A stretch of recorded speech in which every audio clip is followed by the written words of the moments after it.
Welcome into an all new episode of Panthers on Tap. Curtis, Ricky, Bryson joining you guys. And we finally got a victory Monday in the 2024 season. Panthers in the win column. We actually get to celebrate something tonight, which is very fucking rare. Yeah. So, man, it is good to see you guys. I'm smiling ear to ear. I'm excited to talk some Panthers football. Finally, something positive. Yeah, absolutely. We got a fucking win, man. This is like such an unnatural feeling for me as a Panthers fan. I feel like, but yeah, I'm excited to talk about it, to get into it, and issue some apologies on my behalf towards this organization, I guess. But we'll get into that in a minute. Ricky, how are you doing? I'm doing great, man. But Bryson, I'm going to tell you, I think that you could even hold off on the apologies. You know what I mean? Like, maybe you don't get too reactive. This was an awesome win, dude. And I want to like brag and boast. I want to, what's the thing from Anchorman? I want to yell it from a mountain, right? Like, I just feel so exhilarated by that win. But I still have my skepticism about the organization as a whole, right? This doesn't remove every single thing that's happened. But damn it if I'm going to let it ruin this one, because last Sunday was one of the best Sundays I've felt in, I don't know, man, half a decade as a Panthers fan. Yeah, that was awesome, man. I'm very excited to be here tonight. Before we get into our drinks of choice, I just want to do a toast. I know Ricky had a shot ready to go. Ricky, what I got it looks like I don't even want to pronounce this, Sonoma County sparkling wine champagne. Ricky, what do you got for your shot? That sounds delightful. I have a single barrel El Tesoro Reposado tequila that was picked specifically for Mecklenburg ABC. It is 1 out of 240 bottles. So this is a very cool tequila. My sister-in-law works for a restaurant company and went to Mexico and did the whole thing at El Tesoro, picked out a barrel for themselves too for all their restaurants, and it's my favorite tequila I've had. So I figured, why not celebrate with that bad boy? And Bryson's chugging a beer, and then we'll get into our drinks for the season. But let's cheers to a 30-plus point win, and hopefully many more. Drink up, boys.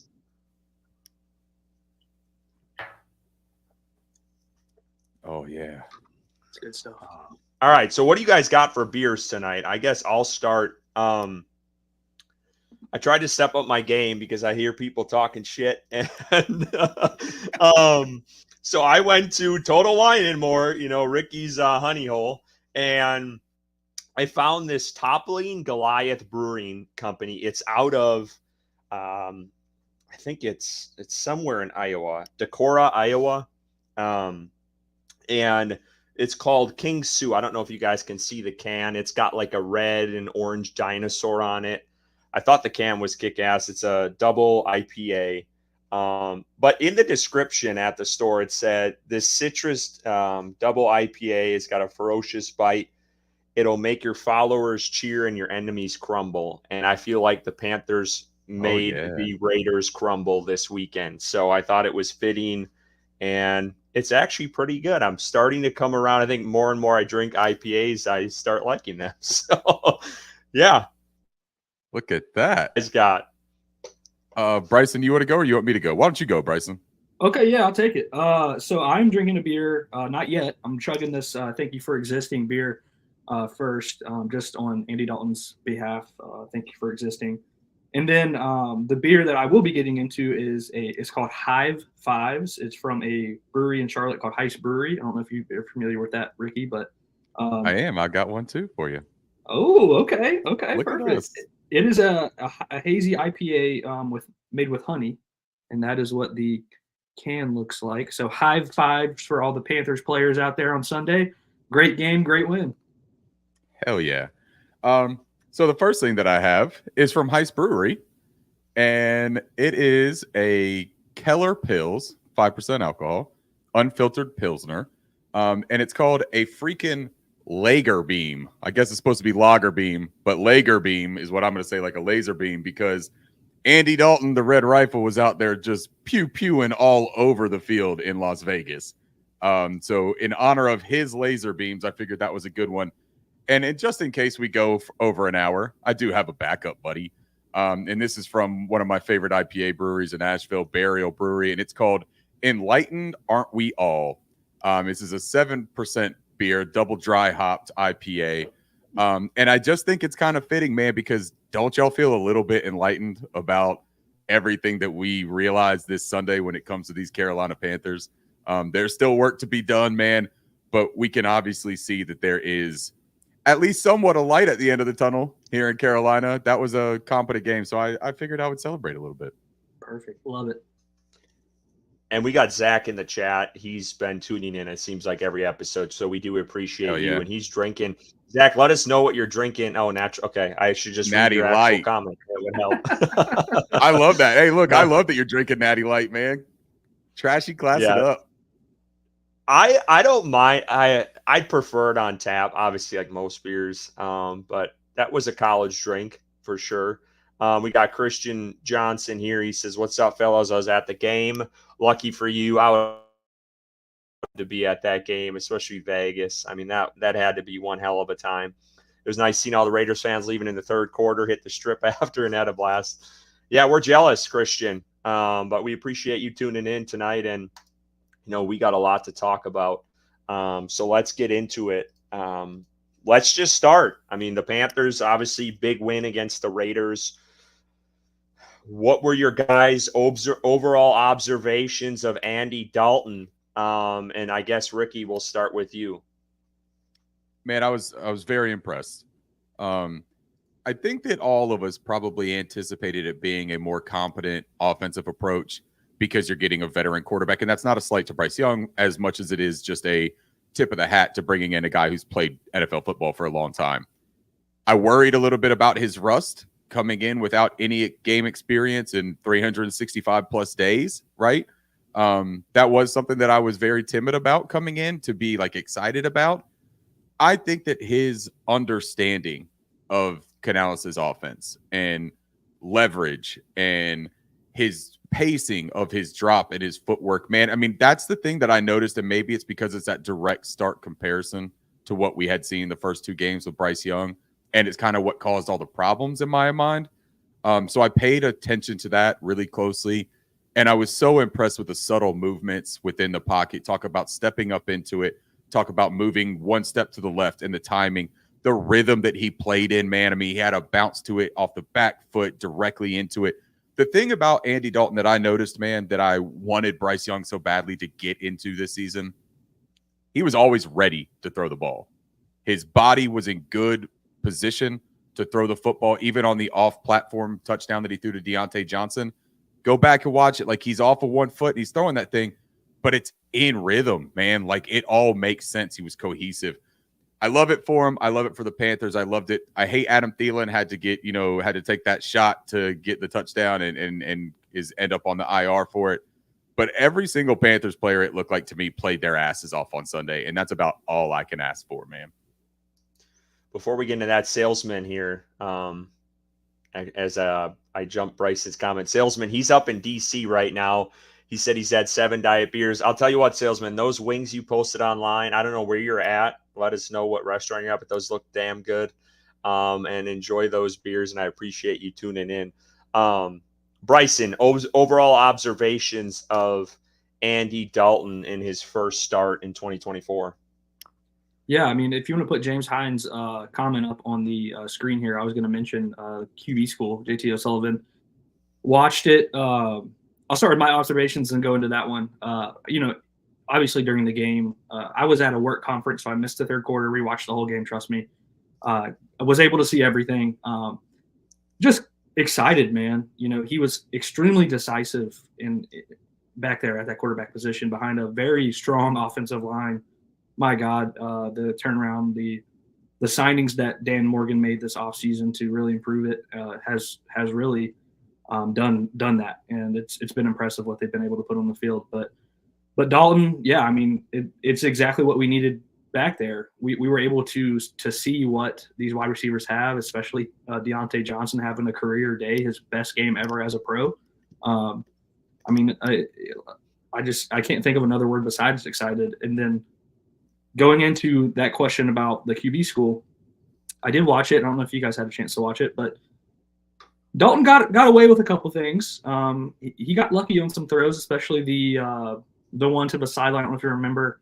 where Deontay Johnson was kind of streaking to the right sideline, and he just threw it up, and the corner kind of undercut it a little bit, and Deontay in the corner kind of got there at the same time. But there were a couple of throws that could have been picked that weren't. So we had some luck on our side. But the thing about Andy Dalton is he's throwing it. He's taking chances. That's exactly what we wanted from that quarterback position. You know, Bryce, we all know he looked timid. He looked worried to make a mistake and not take those deep shots. And it really opened up things for the running game. And Chuba had a great day. Big league Chew, right, Ricky? So, I mean, I think with the QB school, he highlighted the really good things that Andy Dalton did, but he also highlighted okay, maybe this is some of the rust that we talked about that we might see in his first game since a year ago. And you know, hopefully that rust wears off soon and he gets even better, because that was one of the, I mean, I really can't remember the last time I felt like that, honestly, as a Panthers fan. Just complete domination, and Dalton, by all accounts, look good. So just excited, man. Yeah, I'll just kind of reiterate some of your guys' points and a couple other things. And that guy was balling, dude. I mean, he was balling. It was great. Like that whole game, I felt confident, felt relaxed, wasn't worried. Like it was just total poise. The veteran QB out there, I didn't feel worried at much. And the biggest thing for me was when you'd get a negative play, most of the time you're like, shit, this drive's going to stall. We're going to have to punt. I mean, I remember there was a couple drives, there was a holding penalty here or whatever it was, a false start. And then all of a sudden it's 3rd and deep, 3rd 10, 3rd and 11. And Andy Dalton slings one for a first down. I'm like, shit, we're back in this. Like, so it just, I love that about him. I just always felt like we were always in it, even if there was a long 3rd down play. And they tried, for the most part, kept it pretty 3rd and manageable, which was awesome. But across the board, I think, you know, with the benching, I think that lit a fire under everyone. And you could see how the impact of the offense had on both other facets of the game with defense and special teams. It created this cohesion between all three facets, and they really started rolling in that game. And it was really exciting to see. And you saw later in the game, the defense started piling up sacks, and, you know, special teams, they were getting good returns for the offense. So like everything was just coming together. Everything was rolling as one piece the entire game, which is really exciting. And then like that one throw that Dalton made to Leggett across the middle, just threaded it in between two defenders. That was a hell of a throw.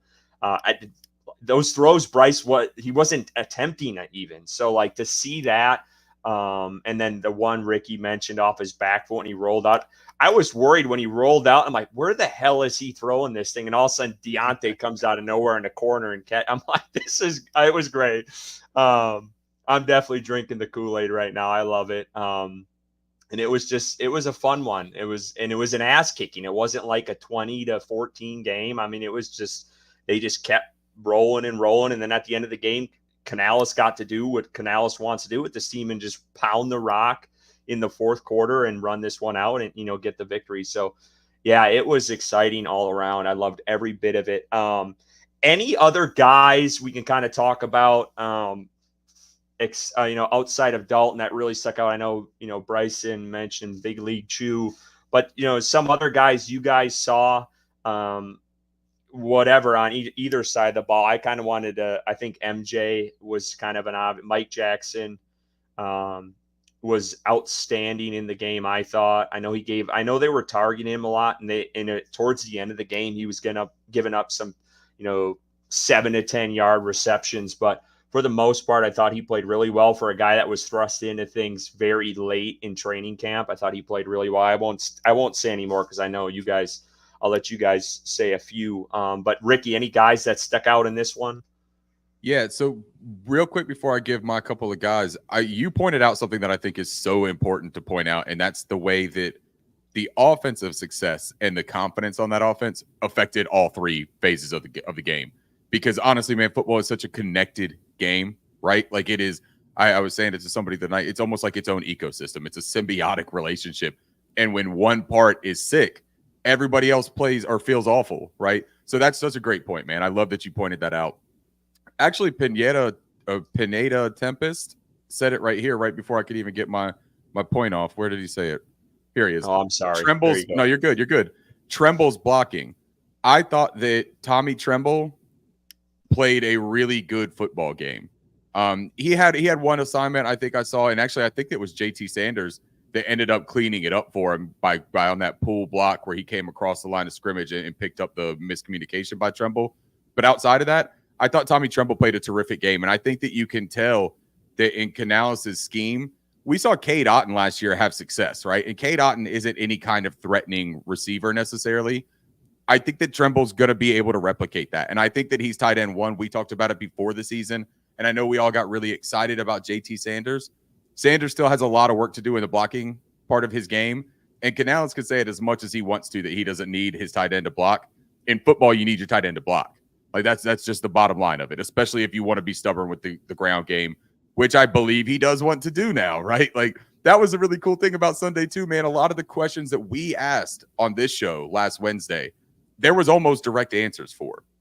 And I appreciate that so much. I do want to give a huge congratulations to Dave Canales on the play calling. I know he's not a player, but the sequencing and the stacking of plays that Dave Canales put together, I thought was absolutely beautiful. And it was something that I was really curious about with Dave Canales.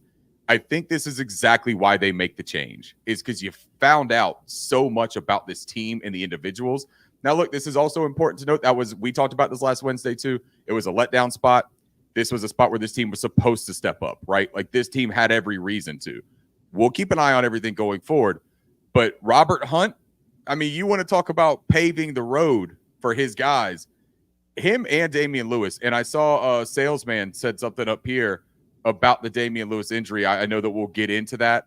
But it's a terrific point that he brings up there because that Damian Lewis injury is going to have a effect not only on the interior offensive line, but Ike Ekwonu, in my opinion, because I think that having that really good offensive guard play next to him has helped him out a lot because individually he had a couple of struggles. Defensively, the only other name I'll mention is Jaden Peavy. I won't even go into it too much, but that dude was disruptive from the interior alignment on the defensive line. That's something that we don't have at all with Derek Brown gone. Shy Tuttle, I hope that he's feeling better, but it's kind of nice to see that the defense doesn't necessarily fall off a cliff when you lose your starting nose tackle because he's probably not a nose tackle. Yeah, Peavy was one I wrote down. The guy had a hell of a day. Bryson, any guys that stuck out? Yeah, I mean, first of all, I'd like to apologize to Dave Canales because he made the right decision, and we saw the benefits of that, this Sunday. I was going to mention the play calling. I thought it was outstanding. JT O'Sullivan was talking about it in the QB school, creative, in a rhythm. Andy Dalton talked about it today. He couldn't get Dave Canales to crack a smile because he was so locked in. Like, that's just like things you love to hear. Like, he called a hell of a game and did not miss a beat. Even, going for two with that pass to Xavier Legette, that jump to catch the ball in the start. I don't know what he was doing, but it worked. And if Legette would have got his feet down, it would have point conversion. I love the play calling. An area that I feel like he can get better in. This comes with new coaches in the league, and there was that challenge where Gardner Minshew kind of didn't get the first down, and they quickly got to the line, and Carolina didn't have a time to get a challenge in. So I think just kind of growing into that role, like knowing when to throw that red flag quick, that could have taken away a touchdown from the Raiders. So.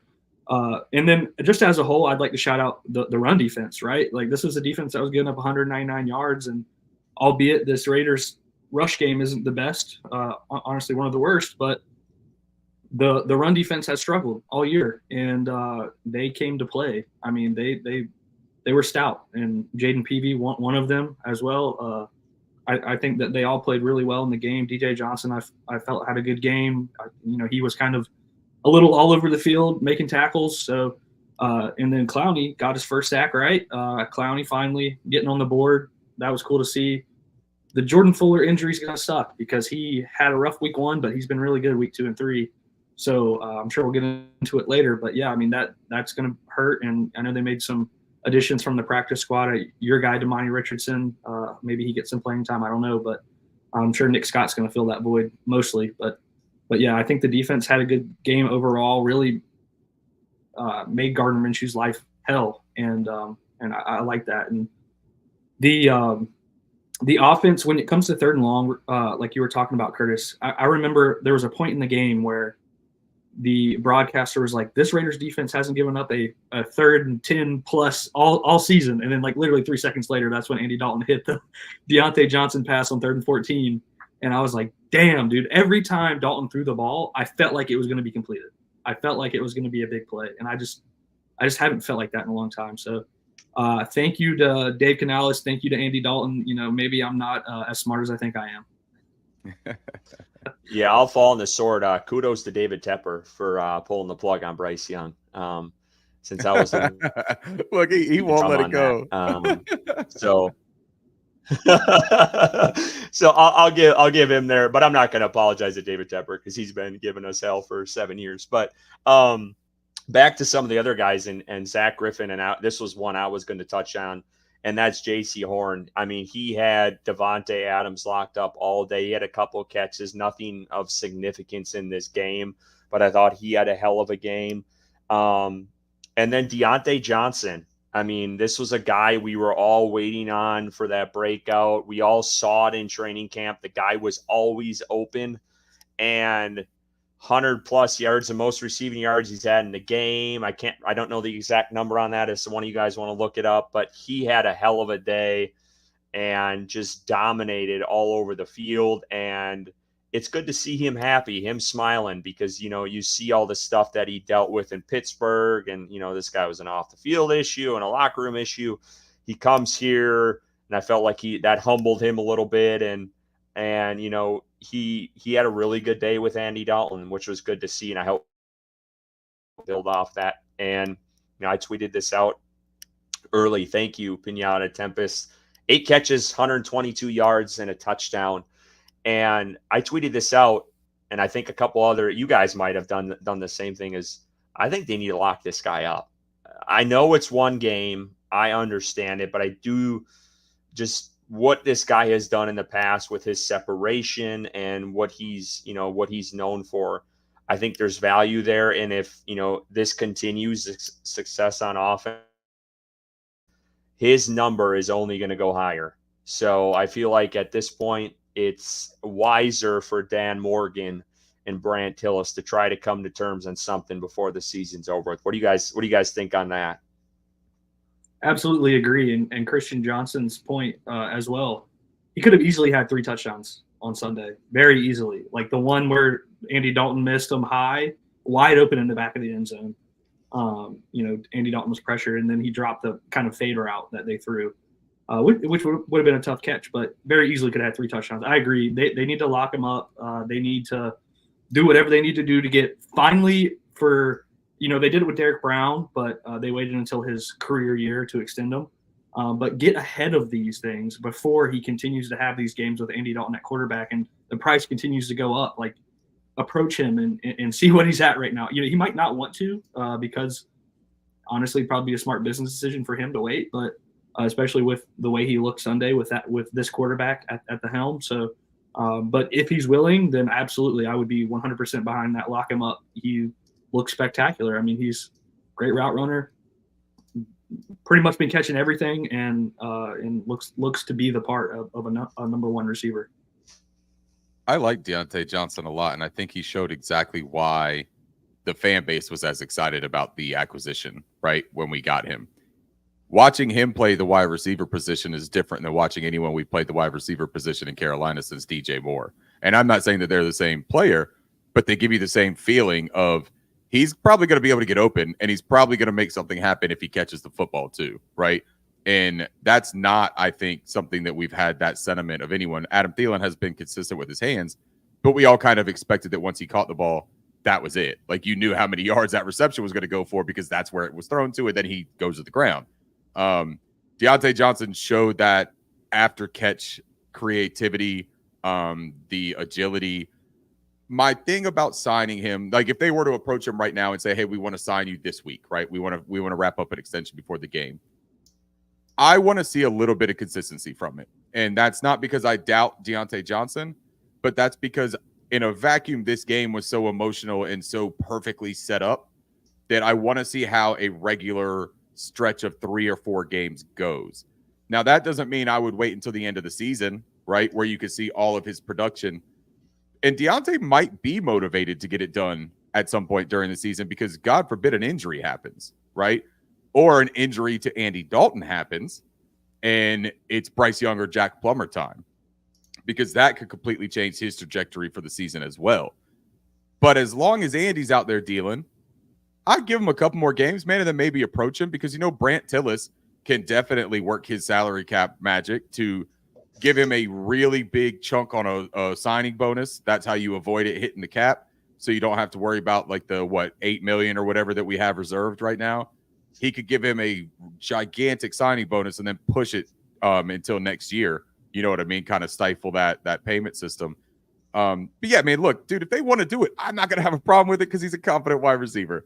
And it would take one thing off of our plate going into 2025 if we knew we had him, Mingo, and Leggett and Thielen at least under contract. One thing I wanted to touch on was, and you mentioned it, was Thielen, the Thielen injury, and kind of get into that. Guys concerned at all? I know we're kind of jumping ahead a little bit, but since you mentioned Thielen, I wanted to talk about him. Do you think there's going to be much drop-off between whoever fills in for him? Obviously, I know Dave Canales mentioned today, guys that need us or that could fill that role. Leggett, Mingo, David Moore, Jalen Coker. Are you guys concerned at all with, Adam Thielen's absence going forward? It sounds like he's going to be at least out for 4 games, a pretty serious hamstring injury. But any concerns at all with, Adam Thielen and him not being on the field? I would say no, primarily because I'm excited to see Xavier Leggett get more opportunity. I'm excited to see Jonathan Mingo be involved at a higher level. And then obviously Coker being elevated to the 53. This is a guy that we all were pulling for and really showed some things in the preseason and in training camp. So, yeah, I mean, Thielen is probably the most consistent receiver we have in regards to catching the ball and finding the soft spots and zones, which is like a specialty. But I'm excited to see this is a further opportunity to, okay, they put Dalton in to see what the starters had, but also now one of the starters goes down, so we're going to see what these young guys have, and I'm excited for that because at the end of the day, that's what we need going forward is to have a clear picture of, okay, this guy is it, we're moving forward with him, or maybe we need to look elsewhere. So I think it provides that opportunity, and he's not done for the season, so that's the good part. And I think they said 3 to 4 games, hopefully, is the extent of it, and he'll be back. So he'll be missed, I'm sure, but I think it. Especially Xavier Leggett is going to take advantage of this opportunity, getting involved at a much higher level and running with it. And I don't know if they're going to be able to take him off the field much by the time it is time for Thielen to come back. So I tweeted something out about this, so I apologize if anyone has seen that, and I'm kind of like regurgitating this point. But for me with Adam Thielen, man, it kind of comes down to the fact that when Bryce Young was the quarterback and we were looking at his development and his progression as a second-year quarterback who's coming off an awful season, I thought Adam Thielen was a critical component to this team and to this offense as that veteran wide receiver that you could count on to be there, you have a rapport with. But right now with Andy Dalton at the helm, the value, in my opinion, of Adam Thielen is less important or less substantial than it would be with Bryce. Because now, and Canales spoke on this multiple times in the beginning of the season about how they're a developmental staff. And we all looked at that as talking about the development of Bryce Young. But with Bryce on the bench, they're still developing him. Don't get me wrong. I know that they're doing all that behind the scenes. But on the field, they're now developing Jonathan Mingo and Xavier Leggett and Jalen Coker, maybe if he gets on the field. Jatavian Sanders. I mean, these guys are being developed now, and they're being developed by a coaching staff that has over 10 years of experience as wide receiver coaches. So if you want to find out what you have in these young guys, there's no better recipe than to have wide receiver coaches who are now in elevated positions to be able to make bigger decisions on where to put you, where to play you, usage, snap rate or snap times. All of those things really go into it. And I'm excited about seeing what they could do. Andy Dalton's going to get them the ball. We saw that he could distribute. He could make the right decisions. His ability, there was a stat and it was on, I believe NFL Pro, and it says Dalton was most efficient against man coverage, completing 16 of 20 for 184 yards and a touchdown. And he also completed more passes of 10 plus air yards, 6 of them, than Bryce Young did in weeks 1 and 2 with a combined 5. So if you're open, that man-on-man, what he's doing, identifying that, being able to read the coverage, and then getting that ball to his open receivers or to his receivers to make a play, that benefits Xavier Legette so much because that's his prowess. He's a big physical guy, right? I'm excited to see what happens with that. I do think that Adam Thielen is still a really good ball player, but in this current situation, I'm not like sounding the alarm necessarily with him out for 4 games. I'm very similar to where you guys are at. I just feel like this team is very in the rebuilding stages, and I know they won a great big win game, but like I want to see what these young guys got. I want to see, you moved up to get Legette. Let's see him on the field. Like he was on the field a decent amount, but I want to see more of it, and I think this opens up the window for him. And if he can take it and run with it, I think that's going to allow Thielen to honestly rest a little bit more, because I do think this is probably more serious in 4 weeks, and he can kind of slowly get back into it. So I just want to see what Legette has got. I know a lot of people want to see Coker out there, and he might get a very limited opportunity, but we'll be honest, like they haven't, beyond 3 to 4 wide receivers, you haven't seen much more than that at all on the field. It's been the 3 top, Thielen, Mingo, and Deontay Johnson, and then they mix in Legette in there. I haven't seen a whole lot of David Moore out there already, so you'll see a little bit more mix of that, but I think for the most part, it's going to be those 3 with Legette sliding in, and I'm excited because I think I tweeted this out during the game. That dude is electric with the ball in his hands. I mean, you give it to him on a 5-yard, or a drag route, shallow cross, any of those. And that guy is, I mean, you give him any space and he can run. I mean, he ran a 4.39 at the 40, I think it was. Like the dude is quick and he's big. He's a big dude. So, I mean, that guy can rip it at any point. So that I want to see more of that, and I'm excited and, see what he can add. I do think obviously Adam Thielen had value. I think he's one of the best. I think he is the best on the team at finding soft spots in his zone. Ricky touched on it.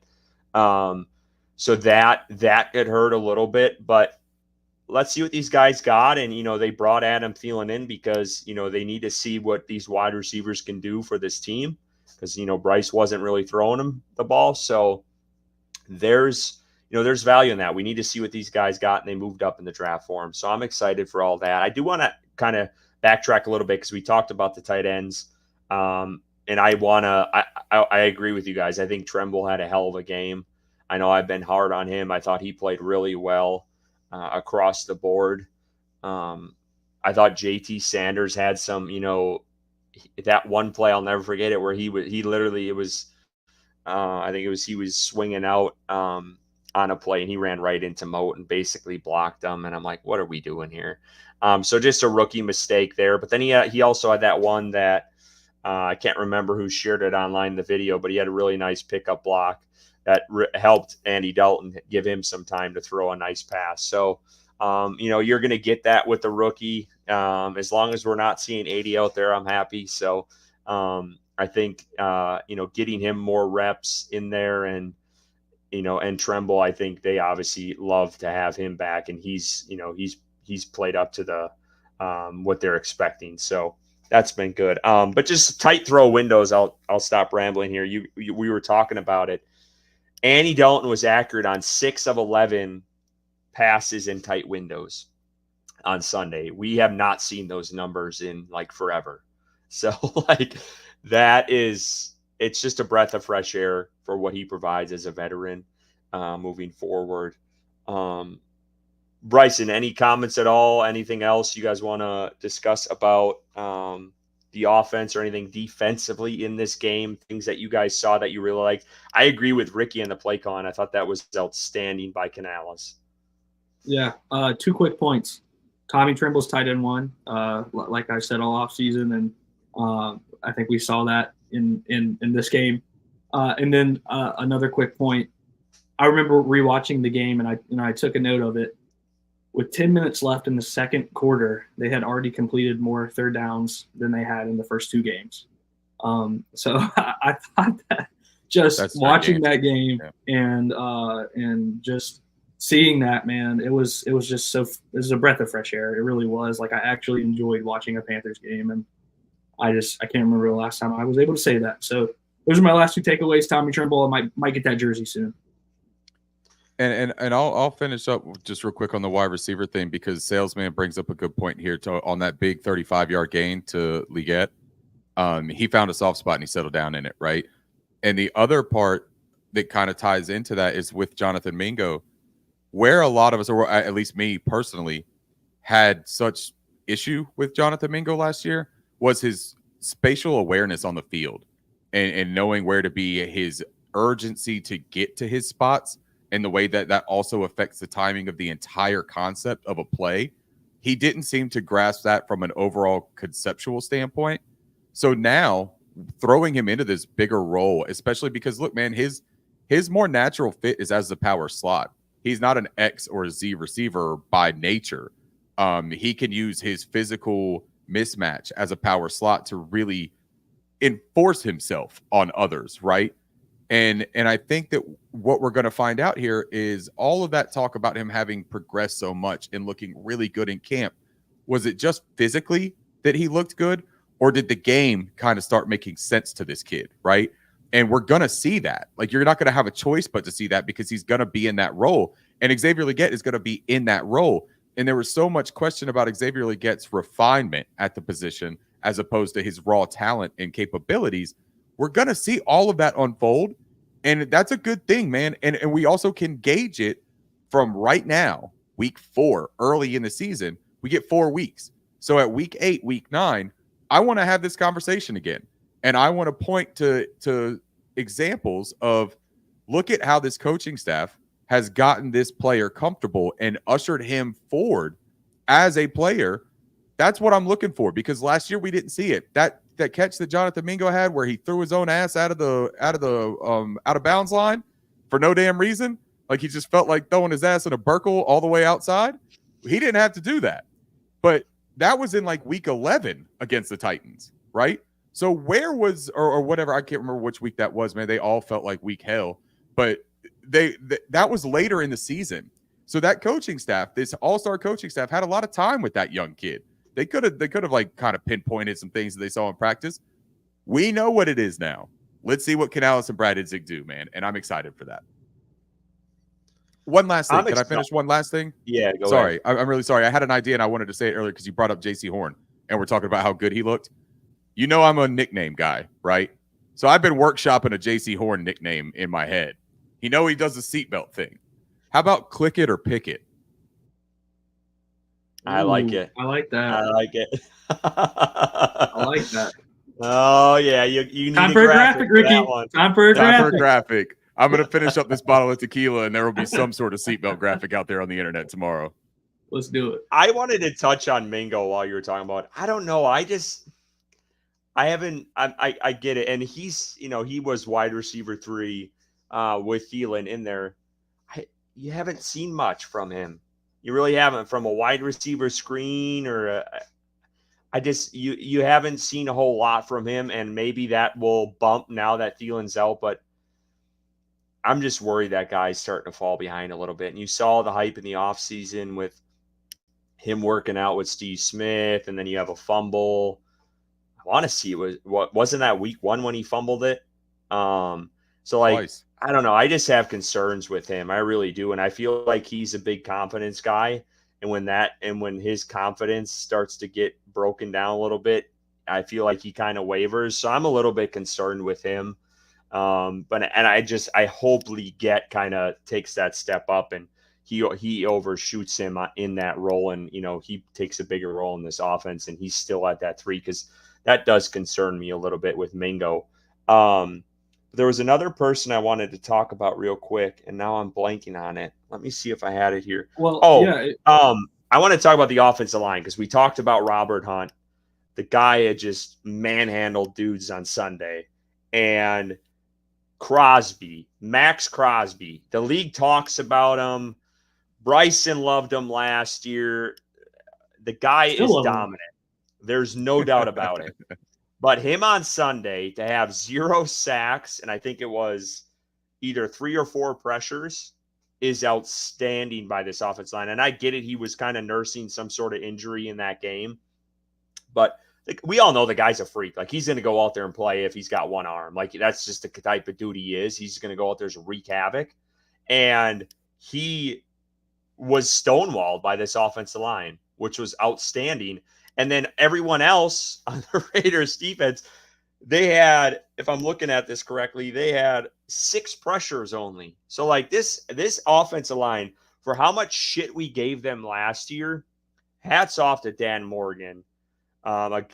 Someone who was a big critic of that hire, did outstanding job to get those 2 interior offensive linemen, and then really kind of, I feel like, roll the dice on Austin Corbett at center and not go out and draft one. And we've seen the numbers. If you go look at some of those draft picks and their grades these first couple of weeks, they've all looked pretty damn good.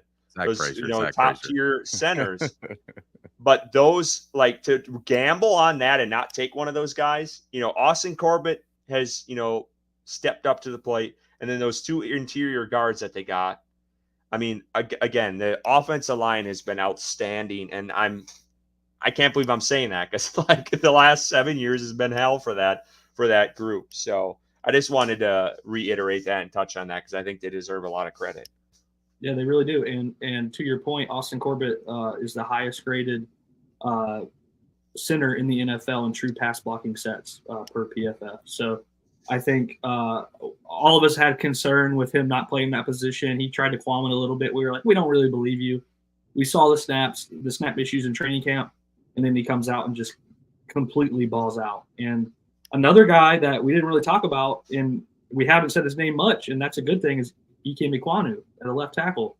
I feel like he's really taken a step forward. I know Ricky mentioned a little bit earlier that guard play beside of him has probably helped him, and we'll see how that looks with his old buddy beside of him from NC State. But yeah, I think Ikwanu's had a really good bounce back season up to this point. There's been a couple of mistakes, but nothing to the rate that we saw last season. So shout out to Ikwanu. I was a big hater, to tell the truth, of him because of the mistakes he made.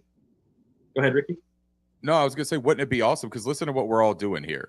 Wouldn't it be awesome if this year it ended up just being a whole year of us having to eat crow about our own team and saying, my bad, guys. Like, you got it now, right? Like, DJ Wanham's about to come back. Amari Barno's on his way back. Dane Jackson, Jonathan Brooks. There's fans on the fan base that are, that was a terrible pick.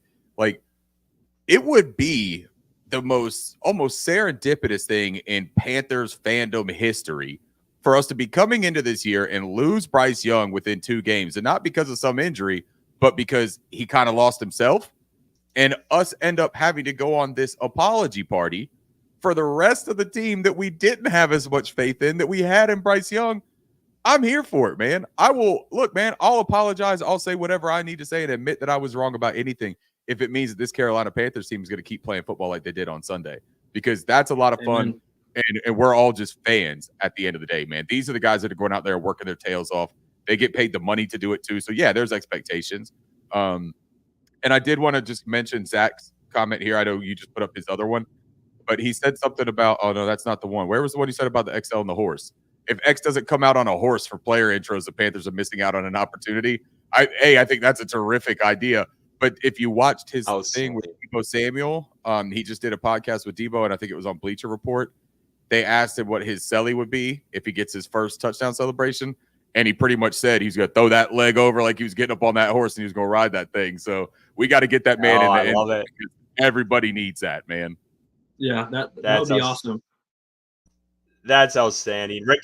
Ricky, I want to ask you this because I know you tweeted about this, and I know I picked up on it too in the game.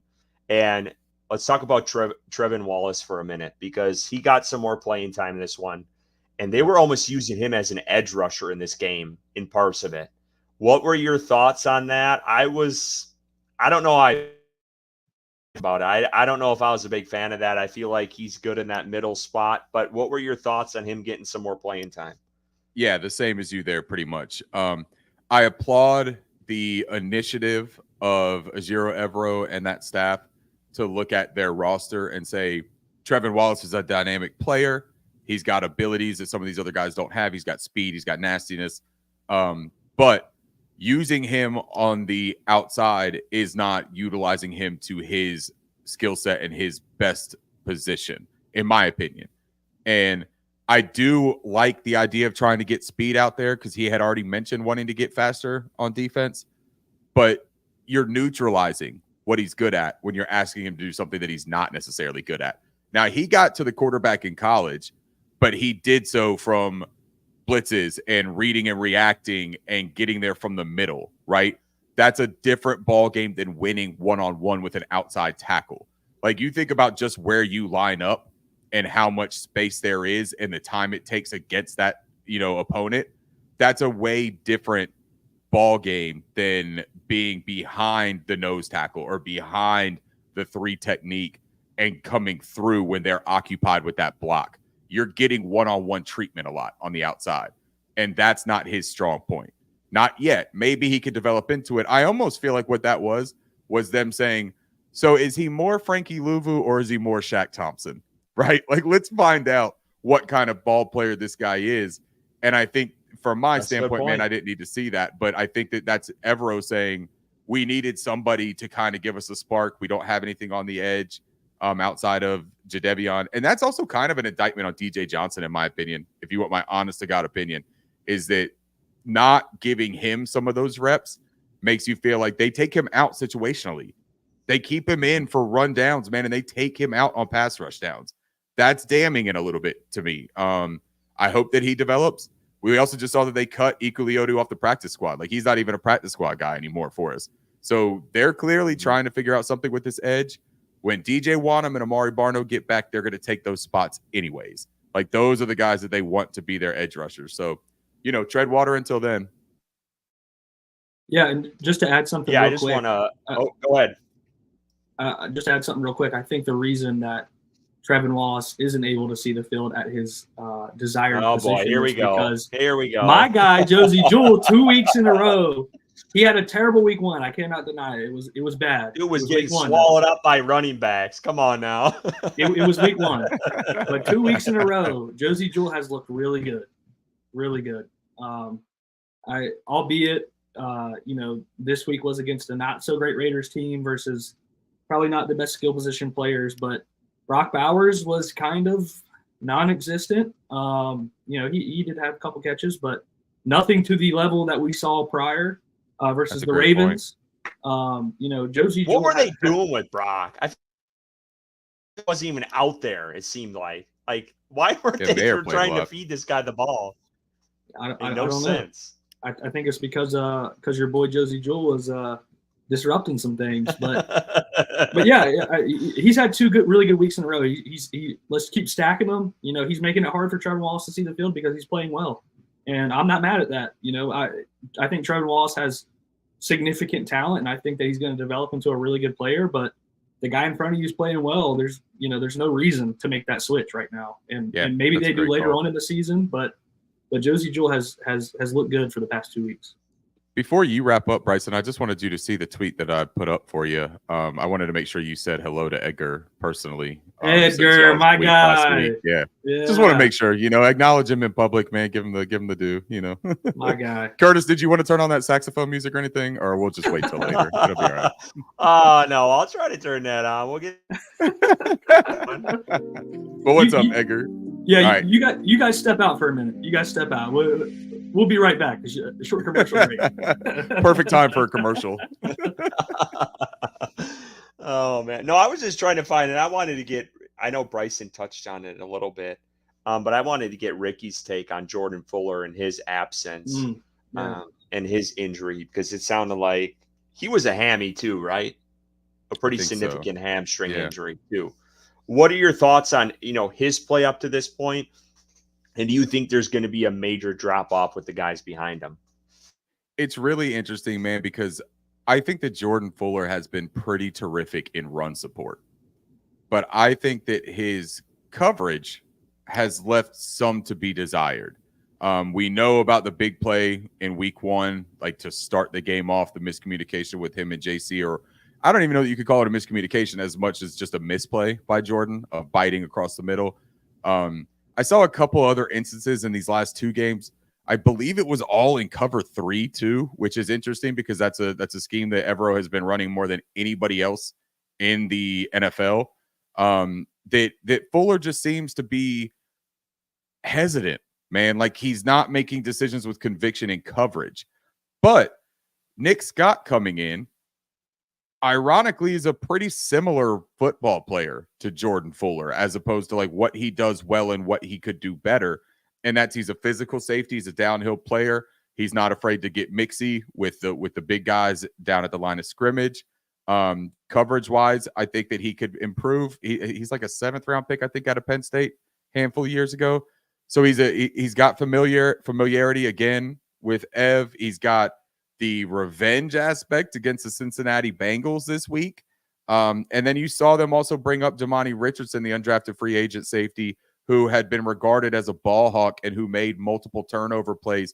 And we heard Canales again in the locker room speech kind of reiterate what they talked about at the beginning of the year about we protect the ball and we take it away from them, right? Like that's their mantra, dude. And like I was critical about them saying that they didn't have an identity.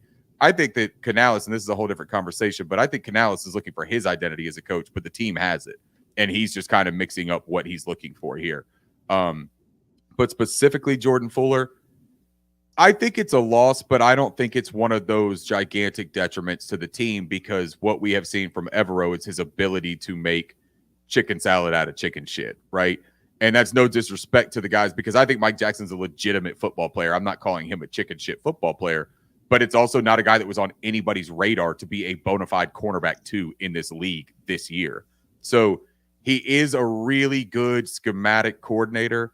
Jordan Fuller, just get healthy, come back. He's still a leader in the locker room. I know a lot of guys really respect him in that aspect. So keep doing that, man. But like honestly, I'm pretty comfortable with Nick Scott, guys. I don't know. What do you think? Yeah, I am. I mean, I think he has some value. I think this could be, the quote unquote revenge game for him. I do like Damani Richardson. I always liked him, since he's really showed out at camp. So I'm excited if he ever gets an opportunity.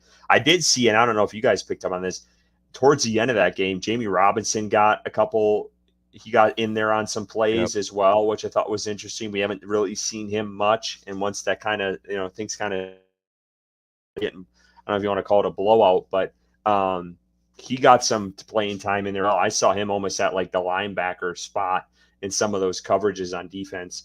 So yeah, I'm comfortable with it. I haven't seen much from Fuller. He kind of reminds me of what they had in the guy in my name, the one they got rid of they had last year, and then he went back to his old team, the safety.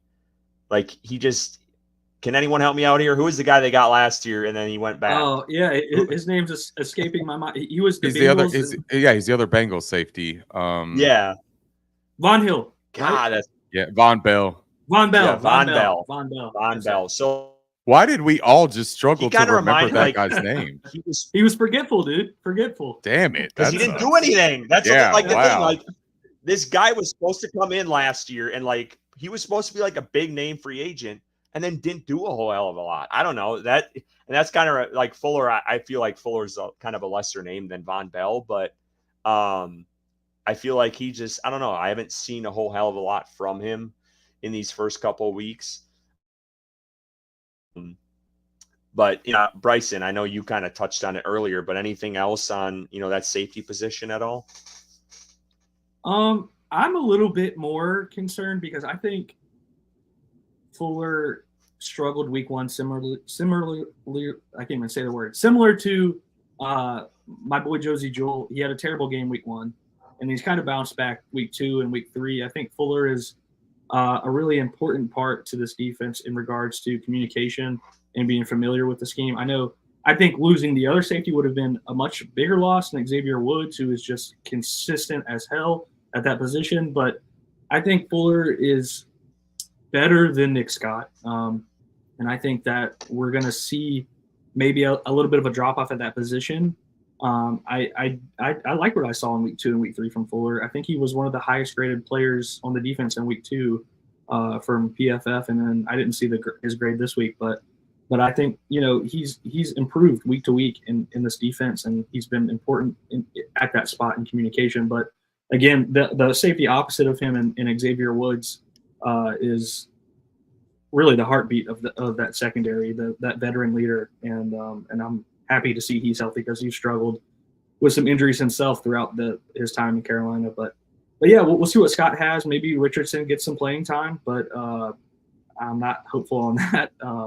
I think they'd probably put Robinson back there before him, but we'll see. And but like Ricky said, this is a coach, a defensive coach in Najir Evero, who's proven you could put Ricky at cornerback 1 and me at cornerback 2, and we're probably going to get a couple stops just based off of the scheme. I wouldn't. I'm not going to let you say that. I would not. Bryson, maybe you would. I would not. I would pull myself after the first rep. I'd be like, Coach, I'm out, man. Like, nah, you jam him at the line. I would try. Yeah, no, I'd give him hell at the line. But then if he gets past me, man, I'm going to sit there and I'm mailboxing it like Adam Thielen. JT O'Sullivan's going to have a mess with me. But yeah, a little bit of an over-exaggeration. What did you guys think of? Go ahead. What did you guys think of Xavier Woods's in the tunnel with the media? I couldn't catch what he was saying. I don't know if any of you guys did of that video when he was coming. He started yelling at the media. I don't know what the hell he was saying, but what were your guys' take? I loved it, dude. That guy, I feel like he's so underrated for this team. Mm-hmm. He had a hell of a year last year that not a lot of people talked about. And he's just got this dog mentality to him that, Dan Morgan is looking for. And he kind of sees like quiet on the field, but like that dude was fired up after this game. Did you guys know what he said, or what were your thoughts on his reaction to the win? Yeah, he left the field screaming, "It's about time!" I believe it's about time, and he was here last year through a very bad season, and here for the start of this season, and they finally get a win, and they finally play complimentary football, and he's right. It's about goddamn time that happened. And he's been playing good ball himself, and finally everyone else around him does too. So I'm with him, man. It's about time.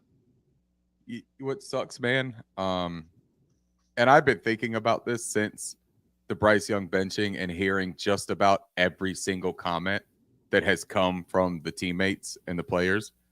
It's not blatant disrespect to Bryce Young, but it is 100% a little bit of shade, in my opinion. They are literally sitting here and saying, and Zach Griffin says it right here. He said there was a lot of talk.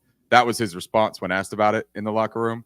He says, man, there's just been a lot of talk about this team and about how we got nothing and how there's nothing around this team talent-wise, and that the front office has done the fans a disservice by not putting together a good product for the field. It's not directed at Bryce Young. But the problem is Bryce Young was individually playing so poorly to start the season that the narrative became that the team itself again sucked.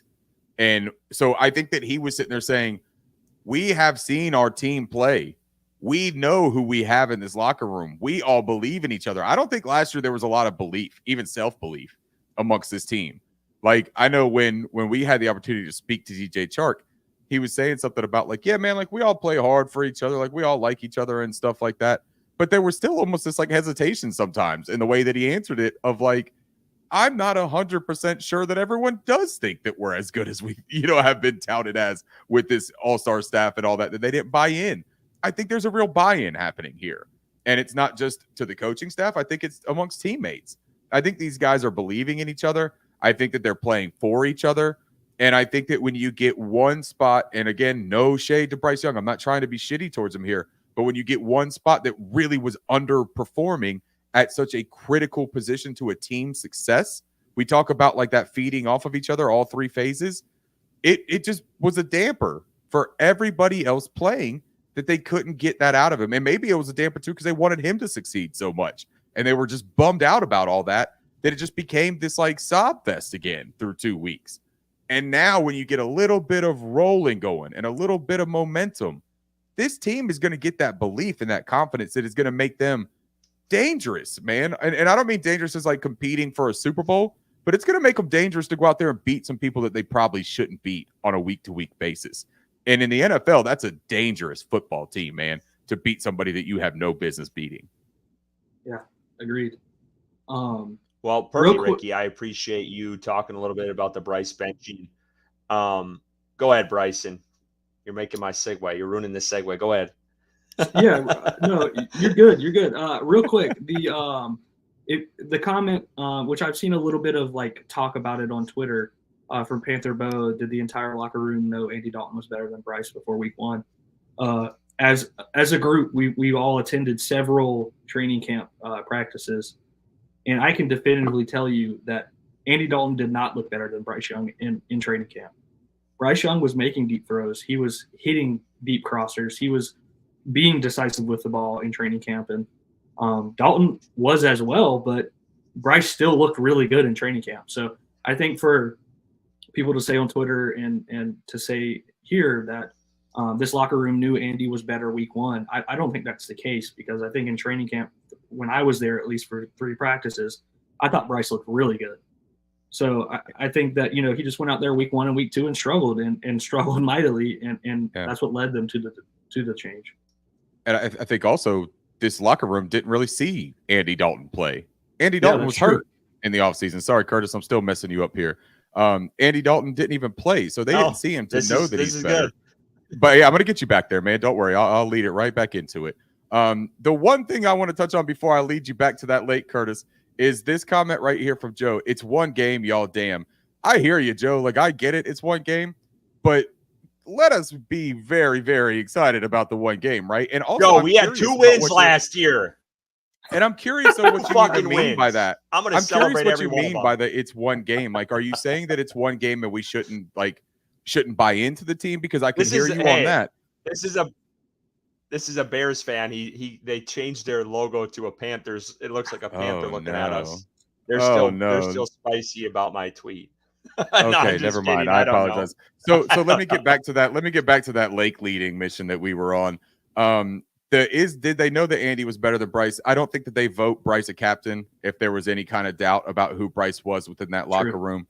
I think that they were very pleased with how he looked all offseason. I think that there was even reports out there about him not being like committed and working hard enough, that he wasn't like following his diet plan or something. They wanted him to do something different. There's so much speculation out there. And that's what we do too, to an extent, right? We just sit here and speculate. We just speculate about the things that we actually see on tape. But for me, the whole Bryce Young thing, I think that Bryce Young is a capable football player. I think mentally he's got some hurdles that he cannot clear while he's on the field. All right, hold on. No. Keep it there. Keep it there. Let's end it there. So, Joe, I appreciate the question, or Joe, I appreciate the comment. Panthers Bo and what Bryson said was a perfect segue. We're going to take a quick break here. We got 500 people listening right now. We're going to talk Bryce Young trade next. We're going to talk about the national noise around this. We're also going to talk about speaking statistically. We've done this every single week. It's a great segment that Ricky helps put together for us, kind of breaking down both of the Carolina Panthers and the Cincinnati Bengals. Then we also have our bets of the week. So just stand by here for 30 seconds. We'll be back after this. Exciting news, Panther fans. I'm thrilled to announce our partnership with BetStamp and Sign Up Expert, opening up an incredible opportunity for you to join sportsbooks in your area to get the best odds and new user offers. Head over to our dedicated page at signupexpert.com/Panthers to explore a selection of sportsbooks tailored to your region, each with unique offerings. If you're ready to take sports betting to the next level and show some love to Panthers on Tap, I highly recommend signing up for your next sportsbook through our Sign Up Expert link. All right, so we're back now, and both of my guys just ended up leaving. Maybe they're getting a piss break or getting another beer. I'm not sure. Pee break, sorry. There they are. And damn, we got caught red-handed. We did, Ricky. I thought I had like 35 seconds, man. You can piss in 30 seconds? What's going on It here? was 30 seconds. See, I thought it was 35, man. I was 5 behind. That's my fault, guys. But let's talk about it because we were talking about Bryce Young. We had some comments. We've had the chat speaking out about it. Joe said, nah, man, I don't want to give up on Bryce Young. And I feel like that perfectly segues into this next segment here. And that is the big question that really has been all over these last couple of weeks. And that is this: do the Panthers trade Bryce Young? I'll let you guys start with this one. You go for it. Want to go first, Bryson or Ricky? Yeah, I'll go first since my name is closely the same as his. I'll take it. I think, fuck no, they should not trade Bryce Young. What do the Carolina Panthers get in return in a trade for Bryce Young? Probably similar to what the Niners got for Trey Lance. I think I'm still holding on hope, like Joe is here in the chat, that this benching, this time, watching Andy Dalton play can hopefully help him get his confidence back and become that player that we saw at Alabama and glimpses of last season. I think Carolina needs to keep him around, which I don't know if it's the best thing for him necessarily, but I'm thinking of the team as a whole and the organization, because ultimately I pull for the Carolina Panthers, not the Bryce Youngs. So I think would a change of scenery probably be best for Bryce Young? Probably. But I'm hoping that he can turn this thing around still and still become that, franchise quarterback that we hoped he was. When we went to the draft in Kansas City, he was drafted number 1 overall, and we got drunk off our asses and had a great time because we were so excited. I think he can still be that guy. I still have hope, and I think he just has to get that confidence back and take those chances and let it rip, man. And I think trading him really doesn't do anything for the future of this organization at this point. You have to let this coaching staff be that developmental coaching staff that they preach that they are, and let them work some magic on him and see if he can become that player that we hope. And I think bringing in a vet next season and letting Bryce battle it out, maybe not being so clear-cut about, okay, Bryce is the starter going into year 3. Like, we have an open quarterback competition. We're going to see who wins. Like, that might be the best thing for him to get his competitive juices flowing and get that confidence back. Like, hey, I am this player. I am this guy that can do this. And I don't agree with the people that say that we should trade him, get him out of here, trade him for a 6th round, 5th round, whatever the hell we could get for him and just cut bait and move on. Like, it just doesn't do anything for this organization moving forward. You're back to square one. Andy Dalton is 36 years old. He's not getting any younger. The quarterback class, we've talked about it coming up this year, isn't, super highly thought of. So I think keep him around, let him battle it out and see if he's got anything left in the tank, because I think he does. I really do. So Ricky? Yeah, I think that Bryson summed that up really well. And I want to bring up a couple of Edgar's tweets or Edgar's comments here, because this is kind of where I lean with it, right?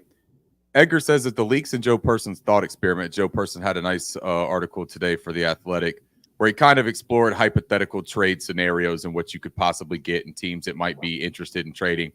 And I won't say much, but like there were a couple 4th-round picks, and then one was a direct trade for Will Levis and a 3rd-round pick that we would, or 3rd or 4th-round pick that we would send back. I'll start with this, the way that Bryson started his beautiful soliloquy there. As far as Will Levis, fuck no. Like, that would be the most emphatic fuck no I could ever give, honestly. Amen. I get it. He's got a laser rocket arm. That's about it. And I'm good on all that. So from the hypothetical standpoint, but here's where I start leaning with Edgar or what he's saying too. The potential of Bryce and the possible development of Bryce is worth way more than a wasted pick. But if something of value is coming down for Bryce, I'd consider it. If you're telling me that all we can get back for Bryce Young right now, and I'll go into where I think we can, is a 4th-round pick currently, there's no need for that. There just isn't a need to go and trade a 4th-round pick and cut ties with Bryce Young, even if it's to do solid by him and give him another stance because you don't feel like you have anything. That would mean that this staff doesn't feel like they have anything with Bryce, and I don't think that they feel that way. I think that they're still curious about what they have with Bryce. I don't think that they're sold on Bryce Young, if you want my honest to God opinion. I don't think that they're going to bat and saying, this is the guy that we're going to build around for the future. I think they're saying this guy may be the guy that we could build around in the future. And that possibility, that curiosity is enough to give him this year when you're hoping he doesn't have to play anyway. You hope Andy Dalton stays healthy. And if he does, there's no way that Bryce Young is just going to take this job back from Andy Dalton if he stays healthy, because it's beneficial for the football team's development and it's beneficial for Bryce Young's development for him to sit on the bench, right? The other part of this is a team isn't going to offer you a high value draft capital to take Bryce Young in week 4 of the football season. Like, people want to talk about like the Miami Dolphins. Mike McDaniel doesn't, I have a hard time thinking he has any interest in trying a reclamation project on the field, learning a new system with all the tape that he has on Bryce Young, especially from this year, and says that's better than the guy who's been around here, or that's better than Ryan Tannehill, or that's better than any of the other players that I could possibly bring in as a little bridge until I find out what I have with Tua, if he's going to come back this year. Tua may come back in 3-4 weeks, 2 weeks. Who knows? I don't know, right? Why would they go and trade for Bryce Young and take that on mid-season? Now, in the offseason, maybe you get some coaching staff turnovers, right? And maybe they say, yeah, we do want a new quarterback here in this franchise, even if it is a place like Tennessee that has Will Levis. And they say, we're not sold on Will Levis. We didn't draft Will Levis. Maybe that team that comes in, or the coaching staff that comes in, was really high on Bryce Young, though. And they say, we could offer a third and absolutely pry Bryce Young off the Carolina Panthers. And I think the Panthers would be intrigued by a third. I think that they would definitely take a second. I'm with Edgar on, if a team was ballsy enough right now to say, we'll give you a second-round pick for Bryce Young after all we have seen from Bryce. And this is me being a Bryce supporter and a believer. Please don't take this as me trashing Bryce Young. But from an organizational standpoint, if somebody offers you a second, I think you take it. I think you take it in a heartbeat, because then you've got 2 seconds. And if you want to package those up to move up in the first round, whether it's for a wide receiver or an edge player, anything like that, you can do it. And you could get a lot of stuff back for a team that is building right now. But if it's not a fair value, and fair to the Panthers, I give a shit about being fair to the other team. If it's not good and beneficial for the Panthers, you hold tight, man, and you develop this kid. You try to regain his confidence, and you find out what you have in the offseason. And the last thing I'll finish off with here is, if you keep him, you play him every single game of the preseason, and you give him a quarter or a half in each one of those games, and you find out what that confidence looks like that you've been building back. And if it's not there, then you got your answer. I'm shocked. I'm honestly by your take, Ricky. I thought you were going to take this a whole other way. But I think you guys stole my notes. How did you think I was going? Where I got to know now. Where did you think I was going? I thought you were of the mindset of, let's get rid of this guy. That's kind of where I thought you were headed with it. But I think you guys stole my notes. Everything I have written down here has been pretty much mentioned. But I'll just say this. From all the reports out there, nothing more than a 4th-round pick is not enough for Bryce Young. And this is why I wouldn't do it. I still think Bryce can be a franchise quarterback in the NFL. The guy won in high school. He college. He won the Heisman. By most accounts, he was the consensus #1 overall pick. The Texans were trying to move up to 1 to get him. They backed out at the last second because of what the Bears were asking. The Raiders tried to move up to get him. They obviously couldn't. They were fighting with the Panthers towards the end. So there was a lot of teams trying to go up to go get Bryce Young. And I think all those traits are still there. And while his confidence is gone, it's clear he was the issue and the team made the right decision by benching him. I think if this team is truly a developmental team and a developmental coaching staff, that you have to see this thing through, because a round pick is not justifiable for a guy who could potentially become a franchise quarterback of what you gave up to go and get him. I think it would be the dumbest decision and fall into the same trap the Carolina Panthers have been the last few years of getting rid of these assets and then they go off and flourish on other teams. So that's point number one. I also think has struggled. We all know it. And maybe Dan Morgan turns the tide here, but they just have not hit on day 3 picks. So why take a flyer on a 4th, 5th, 6th round guy when you have the potential of still securing your QB1 and your quote unquote franchise quarterback? So I think that'd be idiotic to all ends. And then this is the other point. And Bryson kind of talked about it before we got on here, and I saw this in the game. The Panthers are a Dalton injury away from Bryce Young starting again. And I watched this, and I know the exact point when it happened. I literally went back and watched the game just so I could figure out when this happened. It was in a 2-minute drive before the half. This is when I think Panthers 21-7. I think this is when Adam Thielen got hurt. It was the same drive right before half. And Andy Dalton, his foot got caught in the turf, and it was 44 seconds left. The ball got batted in the air, and his foot kind of got twisted. And he got up and started hobbling a little bit. And I literally at home was like, holy shit, Bryce Young coming in here. Like, we literally might have Bryce Young already in this game when it's 21-7. And then like he kind of shook it off, and the rest, he played the rest of the game. But Bryson talked about today. Andy Dalton showed up on the injury report today. He was a full participant, but he had an ankle injury. That was the play that it came to. It was the one right before half, right before they scored and went up 21-7. So like Andy Dalton, we can't miss most of training camp. He tweaked something in this game. His ankle rolled a little bit. You get any sort of that on Sunday, and we're looking at Bryce Young. Do you want to be looking at Jack Plummer as the backup quarterback for this team to play 4, 5, 6 games? Fuck no. I'll go back to Bryson's point. Fuck no. I don't want to see it. Jack Plummer is not ready to play for this team. So I do think it's worth keeping Bryce Young. Now, if we get into a top tier pick like Edgar says, yeah, I think you have to consider it. But I think there's way more value, and the league has proven guys who have been benched before.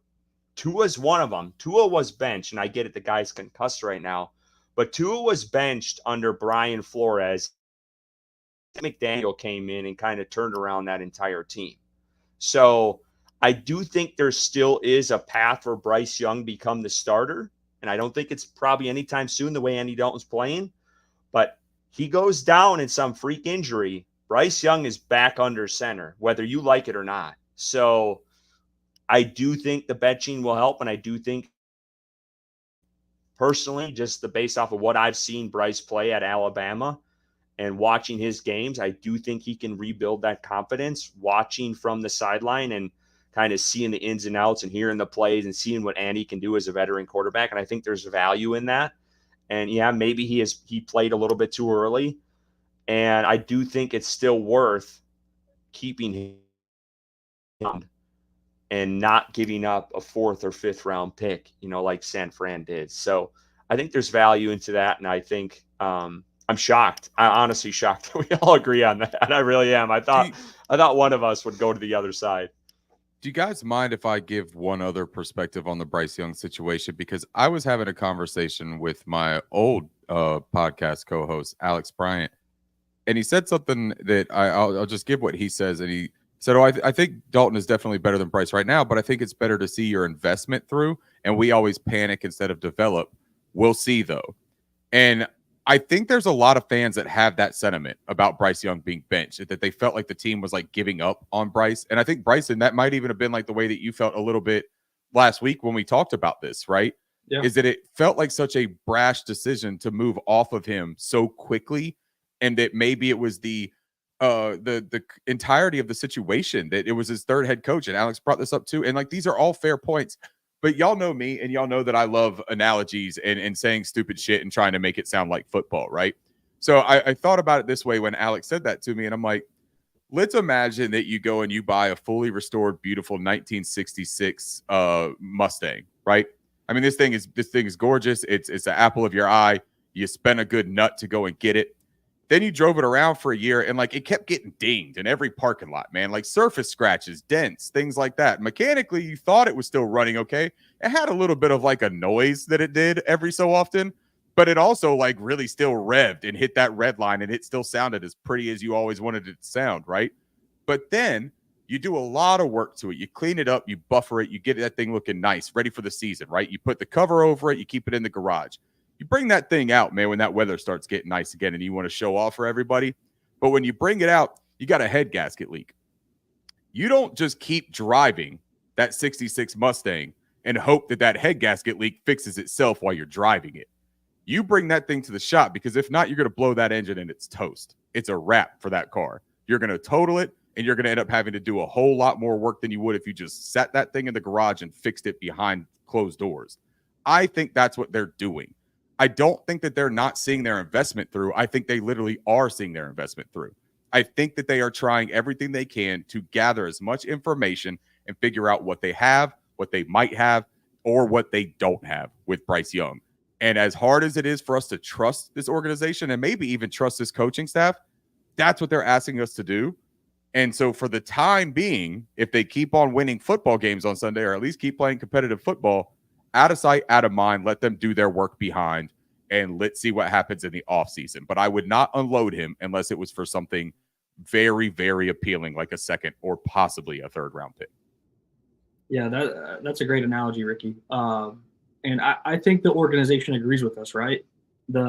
Jay Glazer reported this past Sunday that the Carolina Panthers have turned down 4 trade offers for Bryce Young. And I imagine it was in that 4th, 5th round range. So I think the organization is on board with everything that we've said to this point. Like, it does them no good to ship him off for that low of a draft pick and just cut bait and essentially give up on his development. So I think they're seeing it through. Like you said, Ricky, they're tuning up that Mustang. They're putting him in the shop for a little bit. Hopefully he's learning something and able to come back out and not have any head gasket leaks. Maybe in year 3, we'll see. I appreciate y'all entertaining my analogy bullshit. That's my favorite thing about our thing here with each other. I love it. Well, I want to talk about some of the Bryson kind of touched on it. Just some of the national media and attention around this team in the last week, because it's been a lot. I think Dave Canales said it's been a heavy week. Even in his like win victory presser, he just seemed like he was very serious, and we all know he's always smiling, it seems, in his press conferences. But I wanted to touch on the national media for a second, because there was a lot of things that have come up, and I'll start with this. And I know we kind of touched on Dave Canales, but Rex Ryan, he said, I knew it was going to be a disaster with this team. Obviously, Carolina won. I think he kind of doubled down on his comments even after the fact of that game, and was like, I still don't believe in Dave Canales and what he's doing and whatever else. But let's start with Rex Ryan. We'll touch on a few others because there's a couple others I wanted, but let's focus on Rex here for a second. What are your guys' thoughts on his comments and his bashing of Dave Canales? You guys were kind of jumping down Dave's throat a little bit too last week, but where are you at with Ryan on this? So I'll start this one if I can, because I caught a little bit of hell as well on Twitter. Our good pal JJ Hardy, Panthers Culture, quote tweeted that video of Rex going in and said, but people called me a Ricky Bowbody crazy when we said it. And what JJ was saying right there is both of us have voiced our skepticism on Dave Canales. And for me, man, I had a really big question mark that if Bryce Young was already able to be moved off of after 2 weeks, what was the appealing qualifications for Dan Morgan and Dave Canales over any of the other GM or head coaching candidates? The obvious appeal for those two, if it wasn't the centric focus on the quarterback, right? Because Dan Morgan was part of the brain trust that selected Bryce Young, and that seemed to be a really big draw for keeping him here, is that they wanted people that believed in Bryce. Dave Canales, maybe he didn't come out and say it black and white, that he was a quarterback whisperer and that his job here was to fix Bryce Young. Maybe he didn't say that. Okay, so I'll eat that if I need to. But what he did say is that he tailored the offense before to Russell Wilson that he tailored the offense before to Geno Smith, and that he tailored the offense before to Baker Mayfield to bring out the individual best seasons for those players. Maybe I'm just like a conspiracy theorist. Maybe this isn't a 47 hitch hat. Maybe this is a tinfoil hat. But that sounds a whole lot like a guy who is telling you that he's coming in with the focus and priority of getting the best out of the first overall pick 1 year removed in Bryce Young. So what Rex Ryan said that I still agree with, and why Rex Ryan doubled down on his original point, was that he didn't buy into this perception that Dave Canales was going to do that, and that it is a failure if you come in by saying that's what you're going to do and you don't do it. That is a failure. By the definition of the word, if you don't do what you say you're going to do, that's a failure. And again, maybe there's that wiggle room. He didn't actually say that. Okay, man. Like, if you need everybody in the world to actually tell you exactly what they're thinking or doing at the exact time that they're going to do it, you're in for a rude awakening, man. That ain't how this world works. And it's definitely how the NFL or sports work. I don't think that it was a complete disaster. I don't think that it's fair to say that he anticipated it being a complete disaster. And that's the other thing too, man. As much as I am skeptical about this front office and this coach, I also believe in them. You can look at all of the tweets that I said that I was very pleased and surprised and supportive of the way that they were going about things. It's okay, man, to be a fan who has been really butthurt, for the lack of better term, about the way this team has been run and executed for the better half of a decade. And I am kind of done giving that grace and benefit of the doubt that more logical people, better than me. I've got friends that tell me all the time, like, hey, man, you just got to be patient. Like, you're king optimist. Like, be optimistic about this. And I'm like, dude, I'm tired of being hurt too, right? Like, I don't want to look like a fool. I don't want to have to keep buying clown makeup. Halloween is still 30 days away. I don't want to have to start putting that shit on right now. Like, it's still 80 degrees outside. You don't want to see me sweating makeup off. It's not a good looking thing. So I'm going to be a little bit doubtful. I'm going to hold people accountable. And I think that's the main thing. I'm looking for accountability, not just being mean and trashing. That's kind of where I fall in line with it. Bryson? Yeah. And to Ricky's point, I mean, just look at the recent history of the Carolina Panthers. We went through Matt Rule. We then go to Steve Wilkes, who actually showed something. Then we move on. We hire Frank Reich, a complete disaster of a season. And then, of course, Canales comes in, and it's natural for us to have skepticism of the things he's telling us. And when you go through week 1 and 2, and Bryce Young looks worse than he's looked at any point in his career, with a coach who was brought in to quote unquote fix him, I completely understand the skepticism that Ricky had and that I had last week on this podcast. And that's still there for me until I can see something that shows me that, okay, maybe this coach is that quarterback whisperer, that he can put these guys in the position to succeed. Andy Dalton looked really good last season under Frank Reich in the one game that he came in. He looked really good in his one game that he's been in so far under Dave Canales. So to say that, Dave Canales was the reason he looked really well in week 3 for the Carolina Panthers, I just don't think that's a fair assessment at this point. So I also don't think it's a fair assessment for Rex Ryan to say that he knew it was going to be a disaster because I don't think that's true. This is a guy that's probably just mad that he didn't get any head coaching opportunities again, and he's looking at the feet pictures on his desk of his wife. But, he likes looking down on people.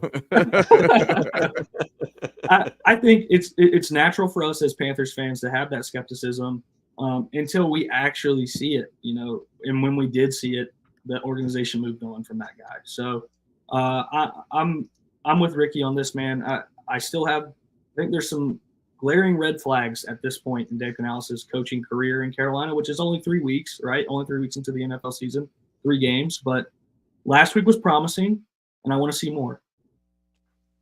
And also kudos to him for making the decision. Well, Curtis, you think that it was Tepper that made the decision, but it took balls, whether it was the balls on top of a front desk, the brass balls on top of a desk at the top of South Mint Street, or if it was the balls inside the locker room. One way or another, man, it was a ballsy decision, and that is a good omen for him as a coach, I think.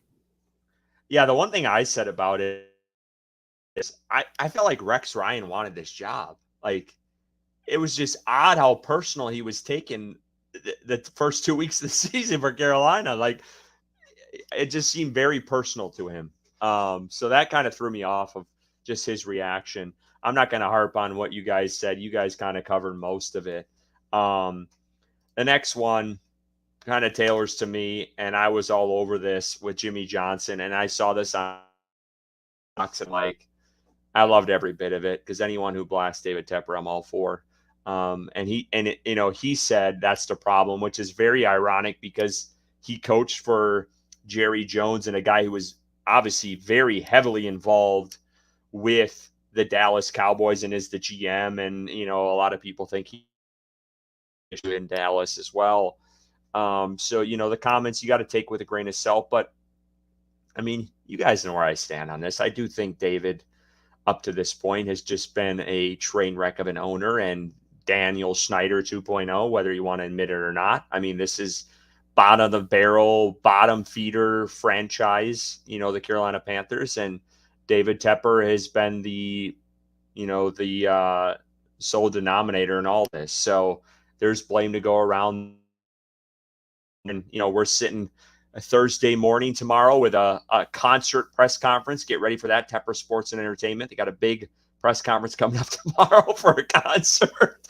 But, maybe they'll change the grass. And if they really care about their, players' safety, they'd put some grass out there for the NFL team they got. But, I'll tell you this much. They keep talking about concerts. They're going to change me to grass instead of beer. So. So I loved every bit of Jimmy Johnson's comments because I don't know. I just think Tepper is an idiot and hasn't done much up to this point for this team and benefiting the football team itself. So I loved it, and I love getting him putting some heat to the fire with name, and I get it. And I'm shocked, and I kind of want to pose this to you guys.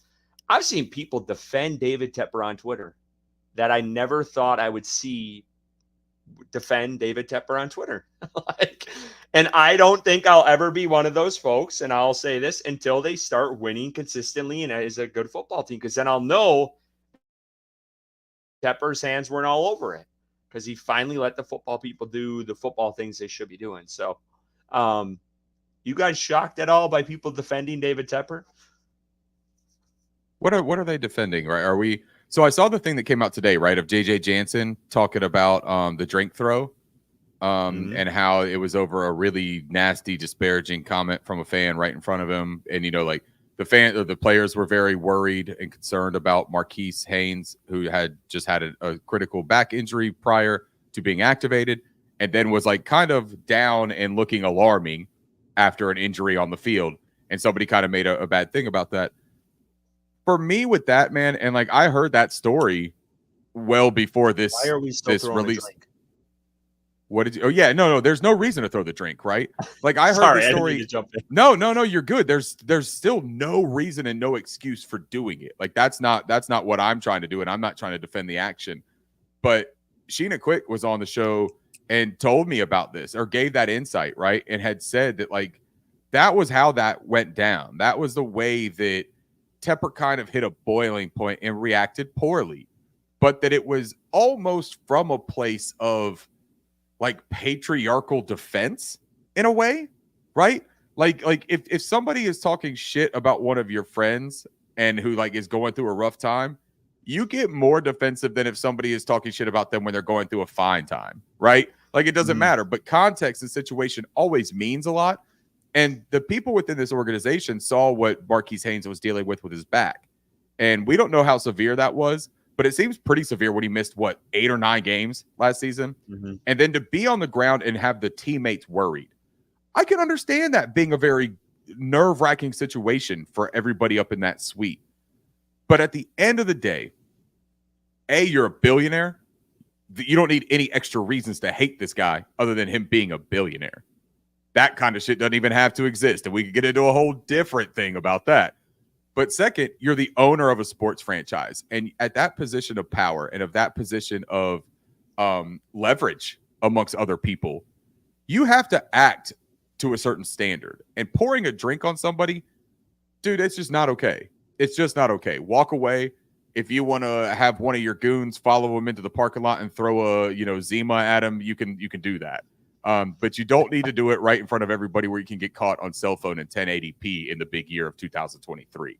So a little bit of foresight, a little bit of self-control. Those are things we have asked for from David Tepper in a sports world for 7 years. I'm not shocked that on a personal level, it doesn't exactly exist either.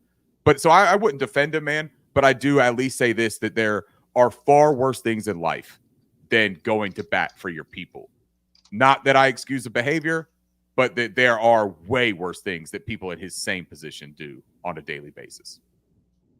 Yeah, and I agree with both of you. I'm not going to defend his actions. I'm not going to defend that he has obviously been involved at a very high level in this organization, making bad decisions. But 2 points that I think are important to make when talking about David Tepper is one, I wholeheartedly believe that he wants to win, right? He wants this organization to be a successful one. Does he get in his own way? Absolutely. And maybe coming to that realization that if he wants them to win, he has to take a step back. I don't know if it's ever going to happen, but he has to come to that point. And two, this is an owner who's not afraid to spend money. You know, last season we all talked about this all-star coaching staff that, you know, the money they spend on coaches doesn't count towards the cap salary. So he's an owner that's not afraid to spend money. And I think those 2 points are important because you have owners across the league, like the Bengals owner Mike Brown, who just doesn't have that kind of cash flow to pay players at a high amount, to pay coaches and continue to bring in these different options and cut bait with Frank Reich after 1 year and continuing to have to pay him throughout his contract. Like those things are important, and I think he at least brings that to the table. But absolutely, he's been the problem up to this point in his ownership of the Carolina Panthers. But I think he does have a couple of qualities that maybe if he can come to the realization of, yeah, I need to take a step back. I don't know football like these guys know football. These guys have been involved in football their whole lives.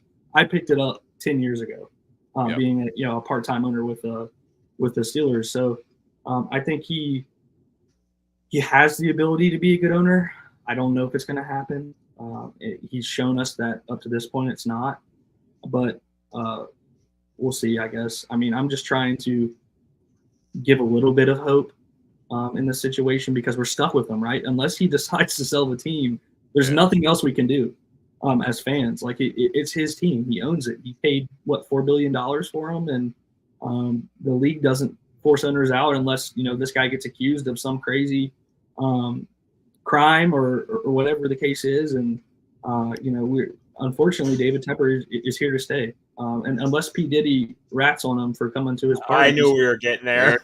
There it is. All right. Then all right, before I get fired from our job, let's not even touch that.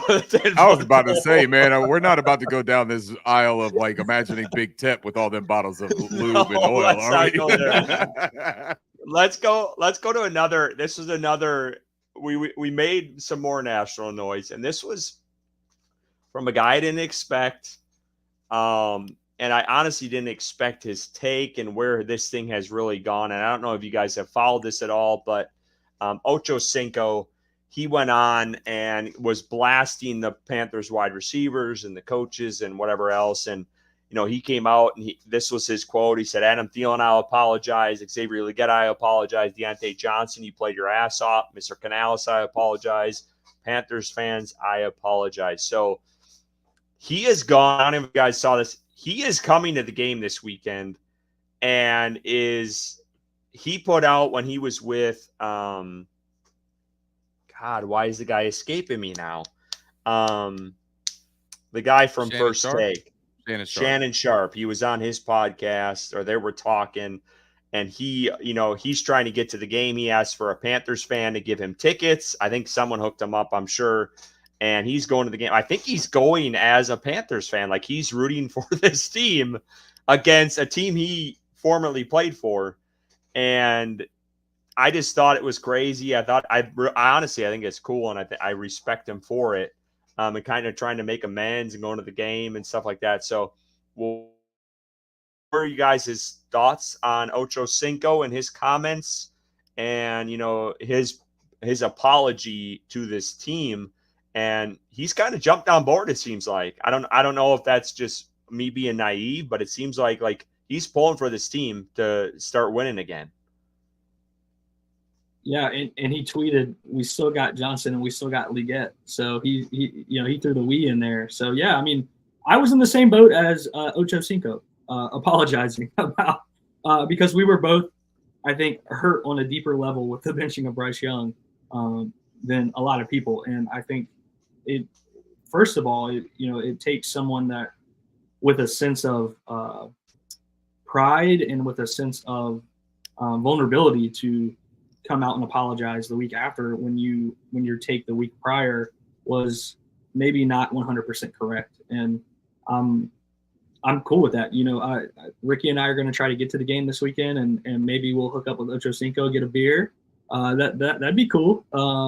Seems like a good dude. But yeah, I mean, I'm right there with him, man. I think for him to come out and do that, it shows the kind of dude he is, in my opinion, and we will gladly accept him in this fan base because I love the podcast he does with Shannon Sharp. I think he's a funny dude. Both of them are. And I was right there with him the week prior, so no hard feelings on my end. Yeah, I respect him too. Before Ricky jumps in, this guy has done he goes to.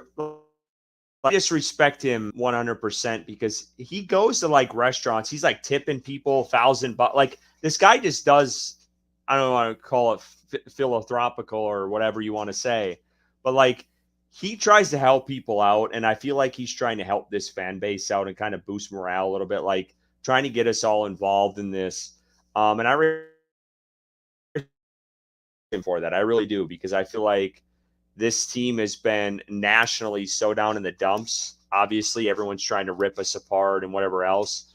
And I just respect someone who, kind of was bashing us initially and is like, no, fuck it. Like they played well last week. I'm gonna go to this game this week, and I owe him to that because I talked shit about him, and I respect that from him to do go as far to say let's go to this game. And I get it. He was a Cincinnati Bengal at one point, so like he probably wants to see the team play too. So there might play a little bit into it, but I don't know. I'm all for it. I like it. I like every bit of it. Yeah, I'm with that. I'm with what Bryson was talking about with it as well. And what Edgar here says again. If y'all don't notice, like Edgar always has really great perspective. Like we bring his comments up almost every time that he says something because they're always pretty spot on. We need more national media like Ocho Cinco who are willing to admit when they're wrong. That's it, man. And Bryson touched on it with the kind of like just the personality of him and the self-awareness, but it's a humility, right? Which is really interesting because Ocho Cinco as a football player went from Chad Johnson to Ocho Cinco because he thought so damn highly of himself. But now the humility of a dual-sided human being, right? Like he's not just one element, man. Like this dude is a uber confident guy inside of himself, but he also is understanding and self-aware enough to know I'm going to make big old bold statements. And every now and then, man, they're going to come and they're going to slap me across my face. And for anyone that is going to put public opinion out there to the public, you stand every chance of being wrong and being ridiculed, especially with the internet. And this Panthers fan base, man, say what you will about the team. The fan base goes pretty hard. And even when we're down to the dumps, they will attack you, man. If they feel like you're disrespecting this team or the team that they love, they'll come at your neck. And I appreciate what Ocho Cinco did by showing up to that game. And not just, I mean, he showed up to the Raiders game, right? And it wasn't just that he was talking out of the side of his neck without any kind of proof. He went and he stood on it. And then he saw what happened. And he was like, yeah, let me walk that back. And then we play against the Bengals. And he's like, well, let me show up. And let me maybe show up with some processed blue instead of that, the jungle cat that I got on, those stripes. I appreciate it. I got no issues with the guy that wants to apologize. I think that apologizing is a big man move, in my honest to God opinion. And Edgar also says we got to get him on Panthers on Tap.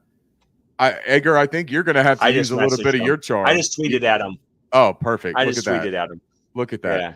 We're going to try our best to make that happen. Maybe me and Bryson, maybe we do bump into him and we figure out a way to convince him and show him, hey, look, man, we're the premier Panthers podcast. Why don't you jump on here and talk some ball with us, bro? But no. good for him to apologize. I'll take any kind of support. And I've said this even when like the Bryce Young agenda was going on, right? Jump on the bandwagon. If you like this team and you want to support this team, dude, let's do it. I will accept any fan that wants to be a part of this. All right, let's get to, we got statistically speaking coming up here. So we got a lot to talk about. I'm going to let Ricky take, I tried to do this last time. It was a train wreck. I ain't doing this. I'll chime in when I see fit. I'm not doing it. But let's get into it. Ricky does a lot of work with this, so we do appreciate it. And we'll start with the Cincinnati Bengals offense, if you want to kick us off, Rick. I will, yeah. Can you just blow up here? Hold on. I got it. All right. Yep. So Bengals offense. So we're going to run through these relatively quick, and then we'll talk a little bit about the things that we find important. And Curtis, if you don't want to do the reading of the statistics, I completely get that. Bryson's done it a couple times, and he's really good at it, so I'll leave that open to him as well. The Bengals offense. Here's the rundown: 22.7 points per game. That's 13th best in the league. 326.7 yards per game. That's 15th. 237.3 of those yards come from pass yards per game. That's 6th best. So that's their bread and butter. That's where they're going to kill you. 89.3 yards per game rushing. That's 28th. So they're not a dynamic rushing team, but I'll get into that a little bit because I think that this is an opportunity for them to try to run the ball a little bit more with Zach Moss and Chase Brown against this Panthers defense. 6.4 pass yards per play. That's tied for 14th in the league, so right around league average. 4.6 rushing yards per play. And that's the interesting statistic. If you hear what I just said about the rushing yards per game, but that 4.6 rushing yards per play is actually 13th in the league. So it's not that they're ineffective rushing the football. It's that they don't do it that often. And you can also look at their game scripts in the games that they've played, and it hasn't exactly been conducive to running the ball. 7 offensive touchdowns so far this year. That's tied for 10th in the league. And then a 65.7% pass on their offense. So that's 4th in the league. That's the 4th most that anybody in the league throws the football. So that goes back to that effectiveness of the run as opposed to how often they do it, right? So for against us with the Carolina Panthers, I look at some of those numbers and I just say, look, they're a pretty good offensive football team. Like they're not the juggernauts yet. They also were without T. Higgins for the first 2 weeks. T. Higgins came back. He kind of opened up the offense a little bit. Mike Gesicki, I think he's 5th year out of Penn State tight end. I honestly cannot even remember the year that he was drafted, and I'm embarrassed to say that as like a draft nick. But he's kind of opened that up a little bit. You know, they got rid of Hayden Hurst a couple years ago. I think that Zach Moss is an interesting key here because Zach Moss is a really physical running back. And he also has good catching ability out of the backfield. Chase Brown's a little bit more dynamic, but they've leaned on Zach Moss. I think that that's something to watch because that Raiders defense or that Raiders offense they averaged less than 50 yards rushing a game, guys. Like, do we understand what that means? That is atrocious. Under 50 yards rushing a game is what they average, and they cleared that against the Panthers. If I remember correctly, they ran for like 70 or 80 or something like that. It was almost double their year average or their per game average so far this year. So when you look at that, that does give me the little bit of pause that just because we held them to a respectable number doesn't necessarily mean that we did exactly what we should have against the team that they were. So Cincinnati coming in here averaging about 90 yards a game. If they do 20%, 30% better than that, which is what the Raiders did, we could be looking at a 100-yard rusher. And if that happens, that time of possession and keeping our defense out on the field and those old familiar reasons for losing for the Carolina Panthers come back in play. Curtis and Bryson, is there anything in this first slide that you look at and you say, yeah, that gives me a little bit of pause, or that's interesting that they are where they are? Yeah, I wanted to jump in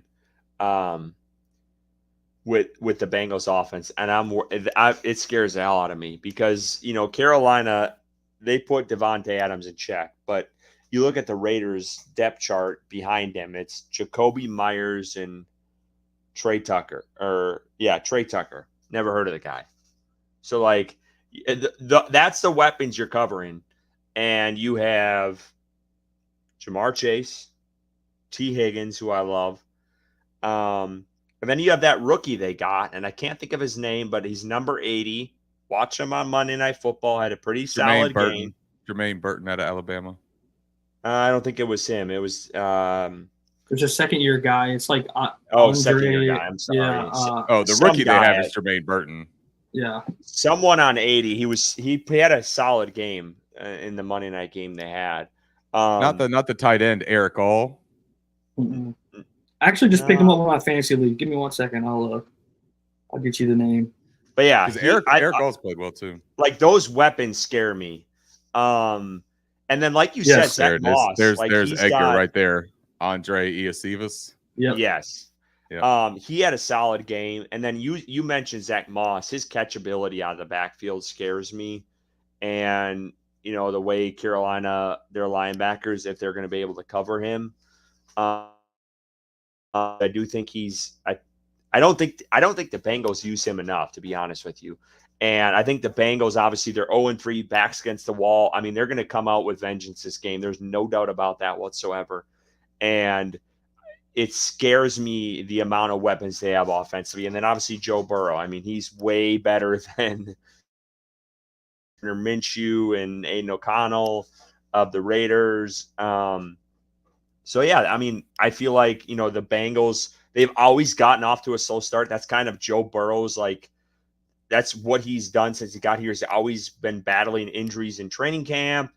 And they've always just had a very slow start to their team. And then they start rolling, and we all know what they've done the past few years. So they're scary. I mean, they put up 40. I know a bunch of people that have either are listening to our podcast right now that have been to the game. I know a couple people in chat said they've been. I know Salesman was at the game last year, and they blew us out of the water with that team. And where we are defensively with all the injuries we have, it scares me. It really does. Like, this team offensively is up. I know they've struggled, and I know they're 0-3, but they are a step up from what the Raiders were for this Panthers team defensively. So that does scare the hell out of me.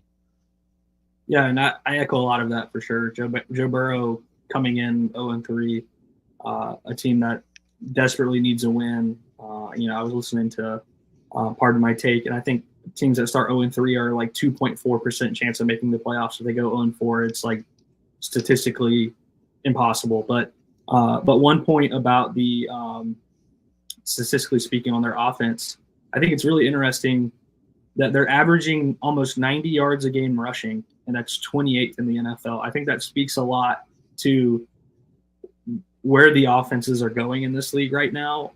We all know that passing's down, but I feel like 90 yards a game isn't terrible, and it's literally bottom fourth in the league. That's bad right now. And I think if they, God forbid, lean on that run against this defense that we have known to be susceptible to the run, we might be looking at some issues. And that's not even talking about the quarterback who can throw the ball like one of the best in the league. So yeah, I think that's really my takeaway from this. We'll see. Hopefully the defense can continue to build on a really good game versus the Raiders. But like Curtis said, Joe Burrow is not Gardner Minshew. Yeah, absolutely. And one thing. Oh, you want? No, go for it. Go for it. All right. So one thing I wanted to mention before we go to the next slide is they lose Trent Brown. He's out for the year. That's a guy they signed in March from New England, trying to build up the tackle spot. But from what I've been reading, this rookie they got, Amaris Mims, who they got in the first round. Amarius Mims, yeah. Amarius Mims. Like, they were almost have him starting to start the year over Trent Brown. So, like, I don't know if there's going to be that much of a drop-off when they go to him at the right tackle position. So that, like, I know a lot of people are like, oh, Trent Brown's going to be out. He's a starter, whatever. But, like, I feel like they have a viable backup where it's like our pass rush still concerns me against this offense. But go ahead, Ricky. I'm sorry. No, Amarius Mims is a built in a lab offensive tackle. I mean, I believe he's 6'7", about 338 pounds, if I remember correctly. And he has been about that size since he was like 17 years old in high school. And you can see some of his high school tape. You go back and watch Georgia.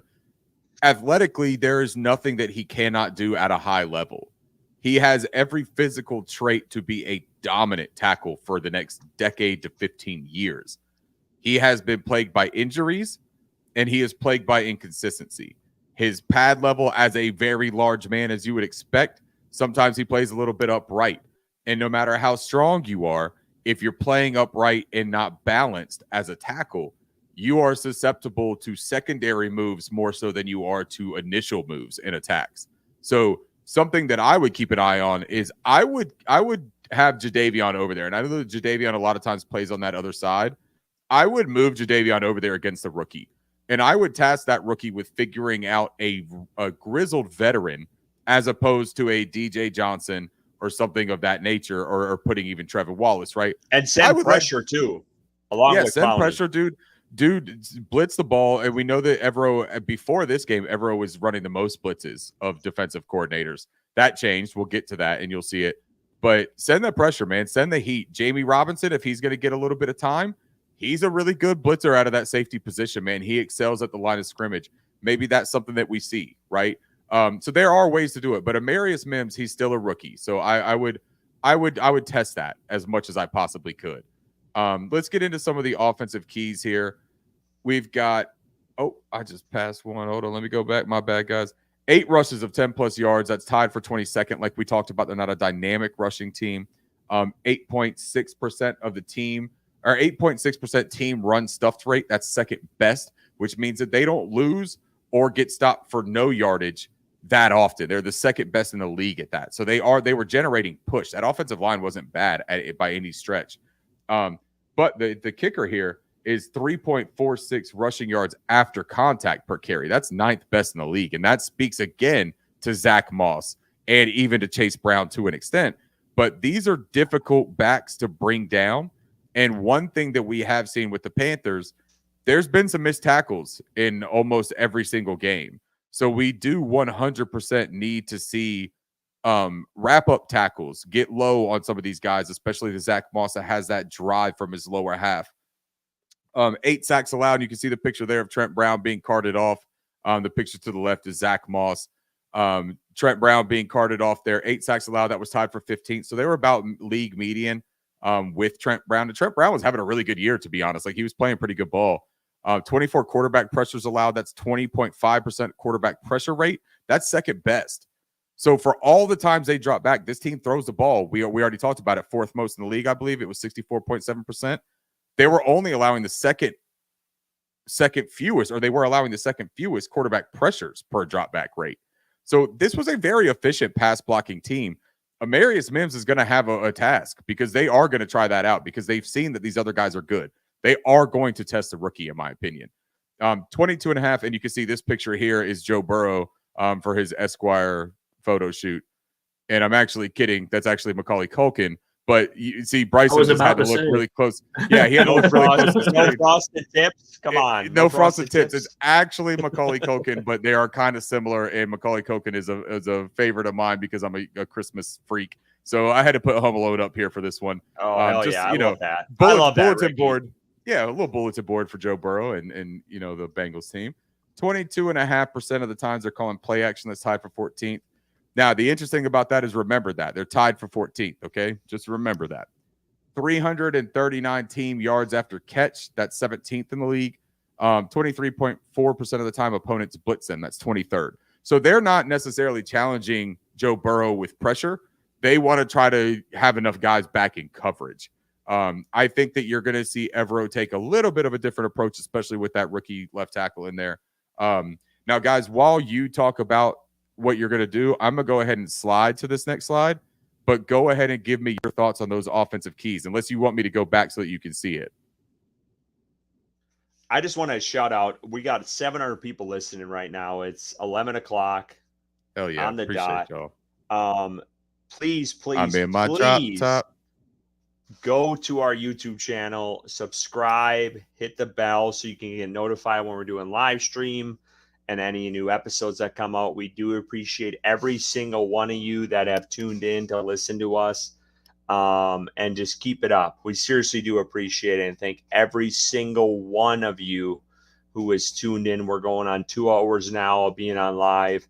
But I just want to shout out everyone because without you guys, we ain't doing this. So we appreciate every single listener on this feed right now. But Bryce, you want to jump in on some of the offensive keys? Yeah, I mean, I just think it further cements that, this team can run the ball with that 8.6 team run stuff rate. But for some reason, they've gone away from it.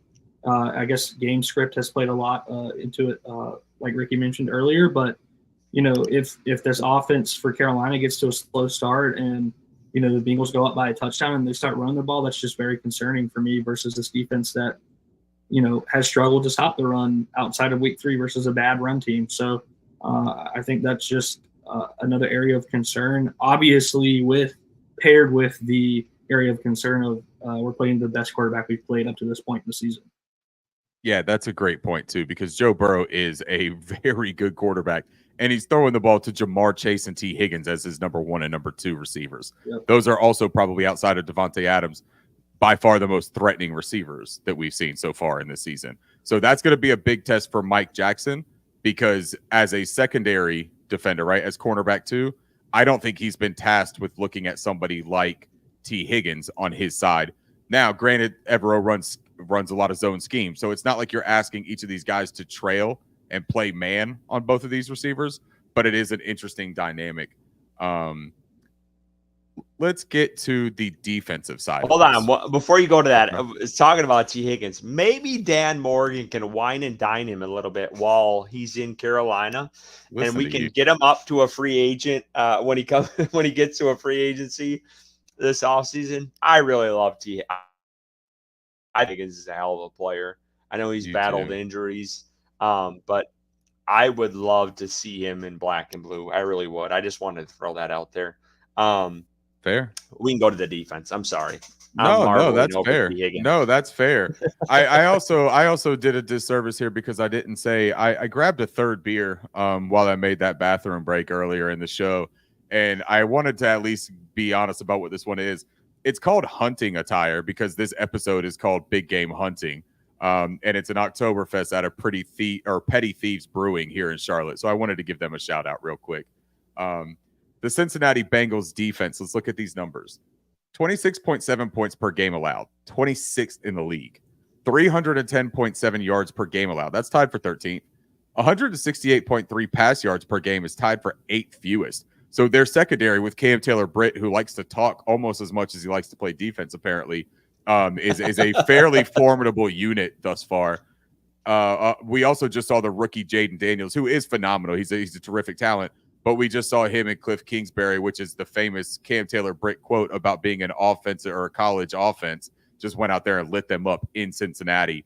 142.3 rushing yards per game, though, is 26th worst in the league. So what we saw last week with Chuba Hubbard and this rushing game and a complementary football approach, that's what I'm looking for again. You don't want to have to challenge these guys on the outside. You don't want to have to challenge their pass defense. You want to establish that same thing that Canales talked about of being able to be aggressive and being able to attack because of the way that the game unfolds at an early portion. So I think that's important to keep an eye on. 6.6 pass yards per play, tied for 20th in the league. That's what they allow. 4.1 rushing yards per play. That's tied for 9th. So again, they don't give up a lot of yards per play, but they're run on often, right? Okay, I see what you did there, Curtis. You put up Carter's comment here. I don't know if you were trying to throw me off or if you were just trying to solidify your personal stance, but Carter says I would have traded pick 33 for T. Higgins. I think it's a top 15 wide receiver in this league quite easily. Carter, I would play the saxophone music that we play for Bryson and Edgar, but I don't have that at my disposal right now. But if you want it, we can set up a time for you and Curtis to have there we go. Hold on. Give it 5 seconds. We'll let it play. Okay, that's plenty of that. We're going to move on to the next part of this. They've allowed 8 touchdowns on defense so far this year. That's tied for 21st in the league. And 42.8% of the time opponents are passing on them. That's the absolute bottom. And now that's the game script we talk about, right? There has been so much rushing because they lost their week 1 game against the New England Patriots, right? In a complete shocker. Nobody thought that was going to happen. And then the Commanders last week, Jaden Daniels only threw the ball, 23 times? I think it was 21 of 23. They ran the ball a lot. And then in between that was the Kansas City Chiefs. And the Kansas City Chiefs, man, that was a very tight game. But what the Chiefs do so well is that they don't ask Pat Mahomes to go out there and throw the ball 40 times. They're a very balanced offensive approach, and they do focus on the run. So this Bengals defense has been tried on the ground, and they are susceptible, man. So I think there's a real chance for this Panthers team to find a little bit of success. Curtis and Bryson, what do you think?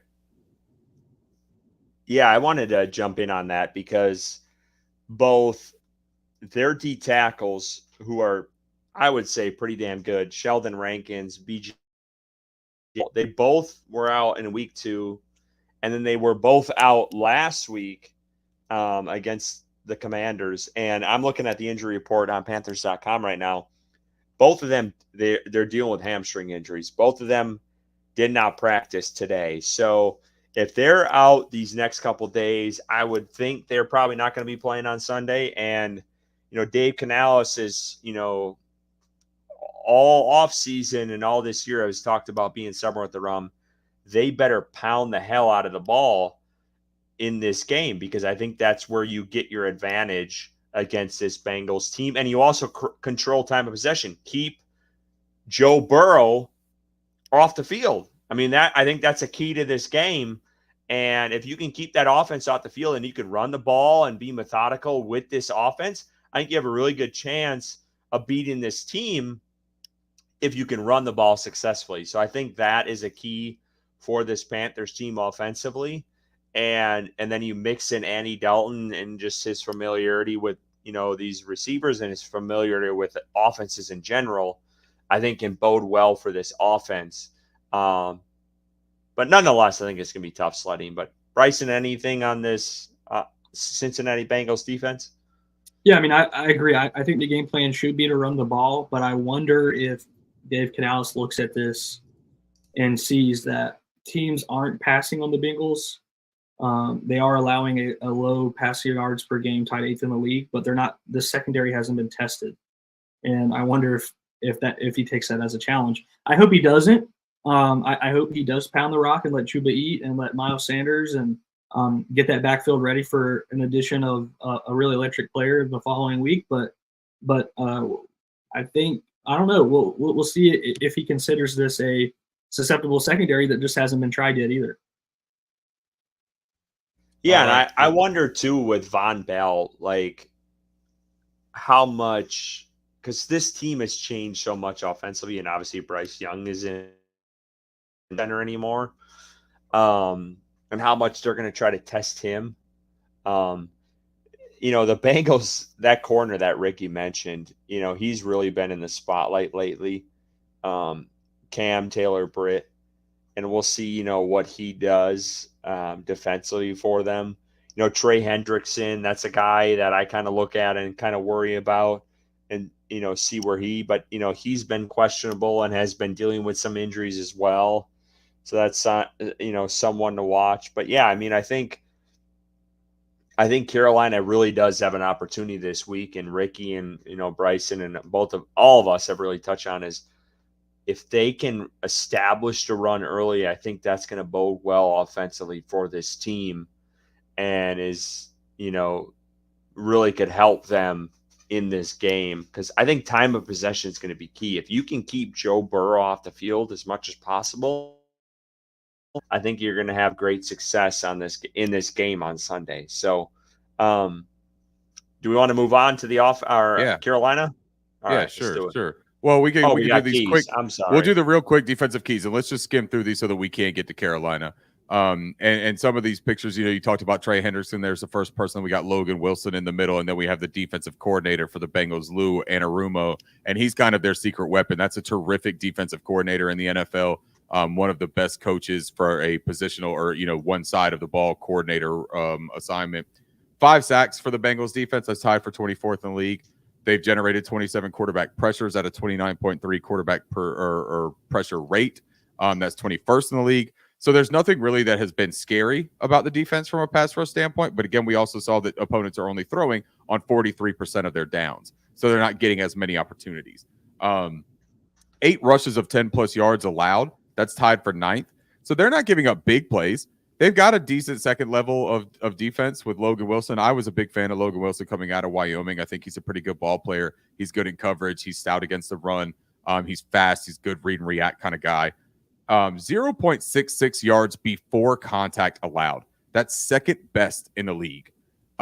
That's notable as well because the Panthers aren't the best before contact team, but kind of similar to the Cincinnati Bengals team, man. Chuba Hubbard has done some work after contact, and we'll get to that in the slides too. But Lou Anarumo's defense, they blitz 18.5% of the time. That's only 27th in the league. So they don't send a whole ton of pressure, and that's going to be important with Damian Lewis out and Chandler Zavala coming in and filling in that left guard position, assumingly, because I think that also feeds into the game plan there. If Chandler Zavala is a big, strong dude, and they like him for the nastiness in the run game, I don't think that they necessarily want to have to rely on him a whole ton in the pass game. 16.5% of the time they show a stack box look that's tied for 23rd. So they don't really emphasize stopping the run, but they've been pretty decent at slowing it down before they get to that second level of defense. So that's interesting too, and it's a testament to BJ Hill. I think that their other guy, Sheldon Rankins, suffered an injury. I don't know if he's going to play. I think he's questionable right now. So they've got some stuff. They got the Chris Jenkins. That's a name that Panthers fans will remember. His son, the rookie out of Michigan, is on the Cincinnati Bengals roster. He hasn't got a whole ton of time, but that's a name that maybe he decides to have himself a little bit of an impact because he wants to show up in front of his dad's former team. One of my personal favorite players. I have a great story about Chris Jenkins pulling up on me in my Chrysler 300 when he pulled up on me in his Bentley. Maybe you find me at a bar and I'll tell you that story. It's not for here. All right. So look, let's go on because we talked about the defense. You guys cool going straight to the Panthers? Hold on. One thing I wanted to mention. Okay. I want to mention about this team that concerns me defensively is the Raiders played a lot of zone against Carolina early on. And I feel like a team like Cincinnati is going to play them man-to-man, mano-a-mano, and just go at Carolina, blitz the shit out of them. And I don't know how they're going to hold up offensively, and that concerns me a lot because I feel like the Raiders kind of held back, and then they tried to mix it in the second half, and there was too late at that point. So that is probably one of my biggest concerns going into this game is Carolina. I mean, over the last year and a half has struggled when they go man-to-man, man up, press coverage, and then they send a blitzer. That's probably one of my biggest concerns for this team offensively. I don't know how you guys feel about that, but that's kind of where I'm at with the way the Bengals are going to play this team. I feel a little different. I feel like the Raiders did send a lot of blitzes, and Andy Dalton, I feel like he faced a zero look on defense quite often versus the Raiders, and he handled it very well.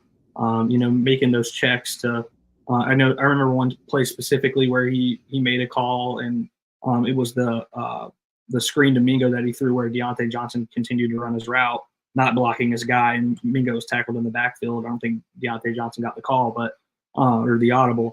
But no, I think look, this team, I don't really necessarily know what's going through this defensive coordinator's head to get absolutely pummeled by the run and only stack the box 16% of the time, and then not add extra people blitzing. I don't necessarily know what's going on with that, but I think if they do decide to go mano-a-mano and bring the blitzes, I think Dalton is the quarterback that, at least in Carolina, that you don't want to do that against. I think Deontay Johnson versus man, that he's going to beat his man. I think he's proven that throughout his time in the NFL. And Xavier Legette one-on-one, I'm liking my chances unless it's Sauce Gardner or the guy on our team, J.C. Horn, one-on-one. So I'm not as concerned as you, Curtis, but I can see where you're coming from. So just for just to say, statistically speaking, the Raiders blitzed the most of any team in week 3. They blitzed on 59% of snaps. And that's to your point, Bryson. But even to more testament to this offensive line is the fact that the quarterback pressure percentage there was only 17.9% last week. And that is overly impressive. And what you're talking about with Deontay Johnson and Xavier Legette, man, I'll feed into that a little bit. Last week, we had 203 yards after catch. 203. Before that, we weren't even at 100 through one game. I believe we're at like 70 through 2 games. So getting these guys in one-on-one situations would be ideal. I'm with you that I don't think that's what Lou does here. I think Lou is going to say, we have good players in these positions that can hold their zones. And we're going to see what you could do against that, especially without Adam Thielen, the zone beater, right? We want to force your young guys into beating our well-coached defense. Maybe they're not the most talented, but they do feel like they're a well-coached unit. All right, so let's get into the Panthers real quick. Carolina Panthers offense. These numbers, as putrid as they might look, they all went up drastically from last week. I don't know if you'll recognize this, but the entire left half of this graphic was 32 or 31 in the league. So now we average 16.3 points per game. That's a respectable 27th in the league. We were 32nd by a large margin. I think we had 6 points per game. 263 yards per game is 28th in the league. Again, we were 32nd in that category. 170 pass yards per game. That's 26. We were absolutely 32nd in the league in that category. 93 rushing yards per game is good for 26. 5.5 yards even pass yards per play, tied for 25th. 4 yards even rushing yards per game, tied for 23rd. We've had 5 offensive touchdowns. That's tied for 23rd. How many offensive touchdowns did we have last week? Was it 3? So we had only had, or 4. We'd only had one. We'd only had 2 rushing or 2 offensive touchdowns through 2 weeks, and we had 3 last week. It just shows you the trajectory of this offense, man. It has to give you a little bit of confidence. 59.6% of the time we're passing. That's 14th. That's also a terrific number for us because we were in the top 7 last week. And that was out of game script. That was out of having to try to come back in games. And that was from Canales being a little bit unsure and unconfident about the way that he was calling games. Found a rhythm. He found his honey hole, right? Like that was where he wanted to go. When the chips were down, that's what he wants to do. Is he wants to run the ball. He wants to play balanced offense. So those numbers are encouraging to me. For you guys, do you see that as a pretty significant step forward? 100%. And I just want to hats off to you, Ricky. This graphic is fucking sick. I love the Panthers. I love it. I love it. When you sent me this, I'm like, this is fucking great. I had to take a step up, man. You know what I mean? It's been 2 weeks. I had to figure out how to make it cooler. But yeah, it has been a step up. I mean, Carolina has been bottom of the barrel offensively the first 2 weeks. I mean, that's why they made the benching. Like that's clearly the decision behind it. And so you got to kind of crawl your way out of that. So you're not going to see a massive bump up, even though like Andy Dalton, I can't believe he was the first 300-yard passer of the NFL season, 3 touchdowns. Like that's insane to me. The way the run game is affected this year in the NFL across the league is another subject to talk about. But yeah, I mean, there's, it's going to take a little bit, but if they keep making progress the way they did last week, I think you're going to see more and more jumps, and you could see us in the top 20 in some of these categories. I think it's hard when you're literally 32-31 in a lot of these categories, like Ricky said. But I think they're making strides, and I think you're going to see them rely a lot on Chuba. And no matter what you were on the Chuba Hubbard draft pick, when Matt Rule picked him and did his wife make the decision, wherever you're at on that, the guy he's been outstanding. I don't care what you say. He's made progress every single year. He's become a better pass catcher in this league. He's become he's made some really good blocks as well. When we saw last week with Andy Dalton, his ability to give him more time in the pocket. So I think in all facets of the game, he has really progressed as a running back. And we all know the first couple of years, he would drop a lot of passes and he'd go down very easily. And I mean, this guy's he's running through defenders. He's catching the ball. He's not dropping it. he has really made progress, and his development has been really fun to watch for this team. And I think you're going to see them in the rushing game, and that's kind of what I'm talking about here. You're going to see those numbers go up exponentially because he really has had – he just hasn't had the opportunity those first 2 weeks because Carolina's been so much out of games where it's hard to really run the ball. But now I think if, Carolina's on the other side of things with Andy Dalton, you're going to see those numbers start to tick up a lot more. So anyway, I'm kind of going off on a tangent there. Bryson, anything about these numbers? Yeah, I was one of those guys that Curtis knows this as our time together in this podcasting game that was not a Chuba Hubbard fan through his first couple years in Carolina. Really didn't want him to see the field. And this season, when you look at the analytics, he's one of the best running backs in the NFL when he touches the ball. It's going to make it really interesting when Jonathan Brooks comes back because I think Jonathan Brooks is a really good player as well.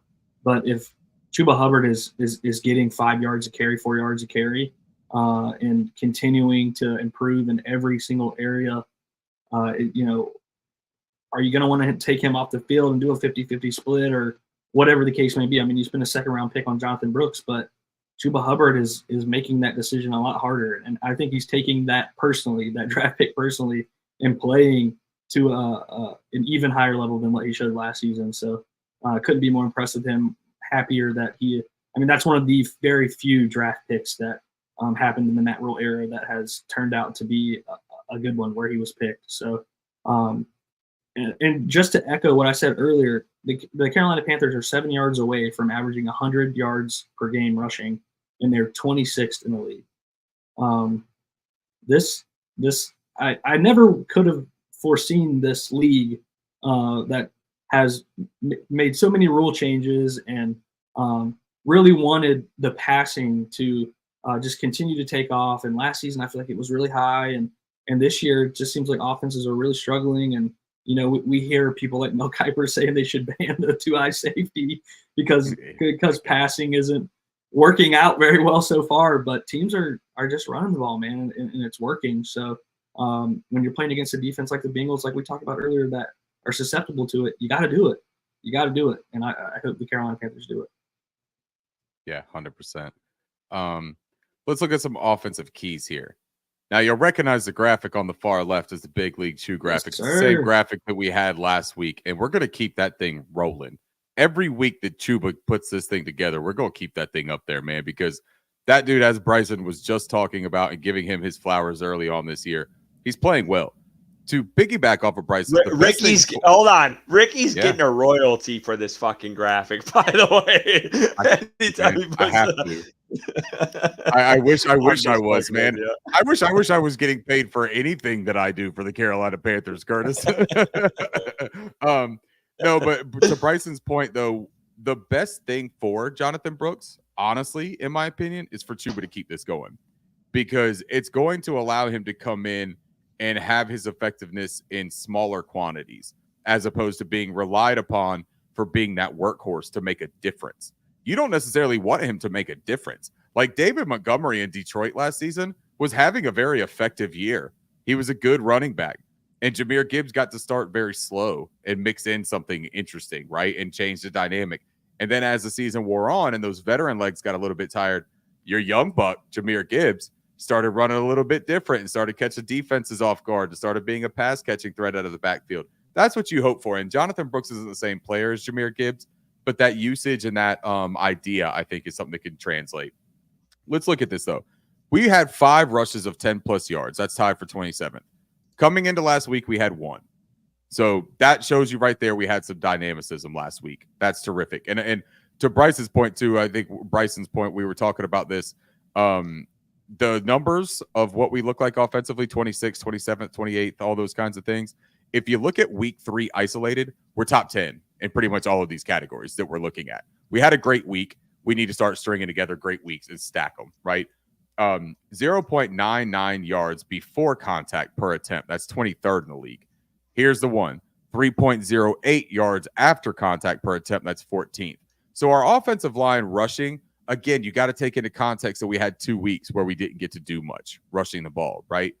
Last week, I thought we had a dominant performance, and that's what you kind of hope to see. Losing Damian Lewis is going to hurt, but where Chandler Zavala can be good, and I know Carter is in the chat right now putting up, why is Zavala starting? He sucks. Why can't we just? Yeah, I hear you, man.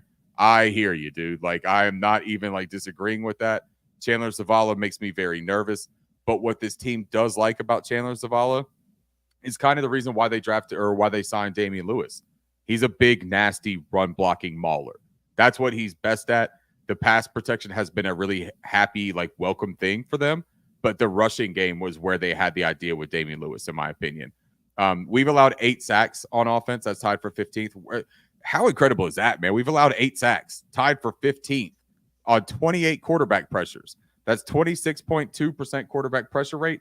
That's 5th best in the league, guys. Amazing. Like, that's amazing. From where we were last season to where we are right now is absolutely amazing.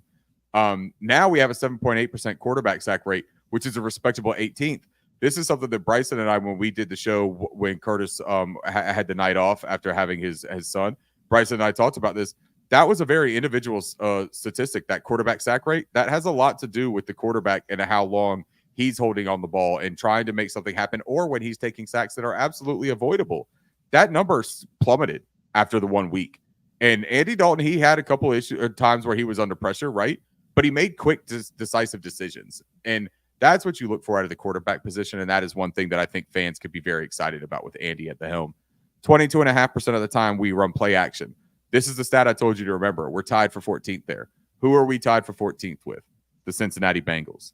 So what we look at with this, both of these teams are trying their best to find complementary football. They just, neither one of them have necessarily been in the position to do it.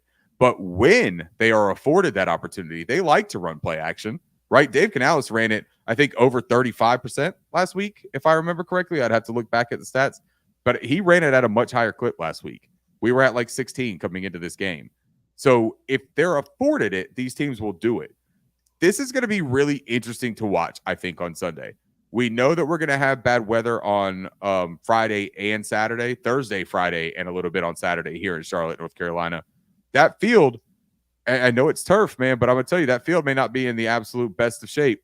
I am going to be very curious if there's not an emphasis in running and that there's not a heavy dose of play action to try to catch teams off guard, or try to catch both defenses off guard, saying, look, I know you're expecting run, even a quick play action, right? We saw Dalton run a few of those RPO looks where it was a quick 3-step type of look, and then he got it off. That's going to be an interesting thing to watch.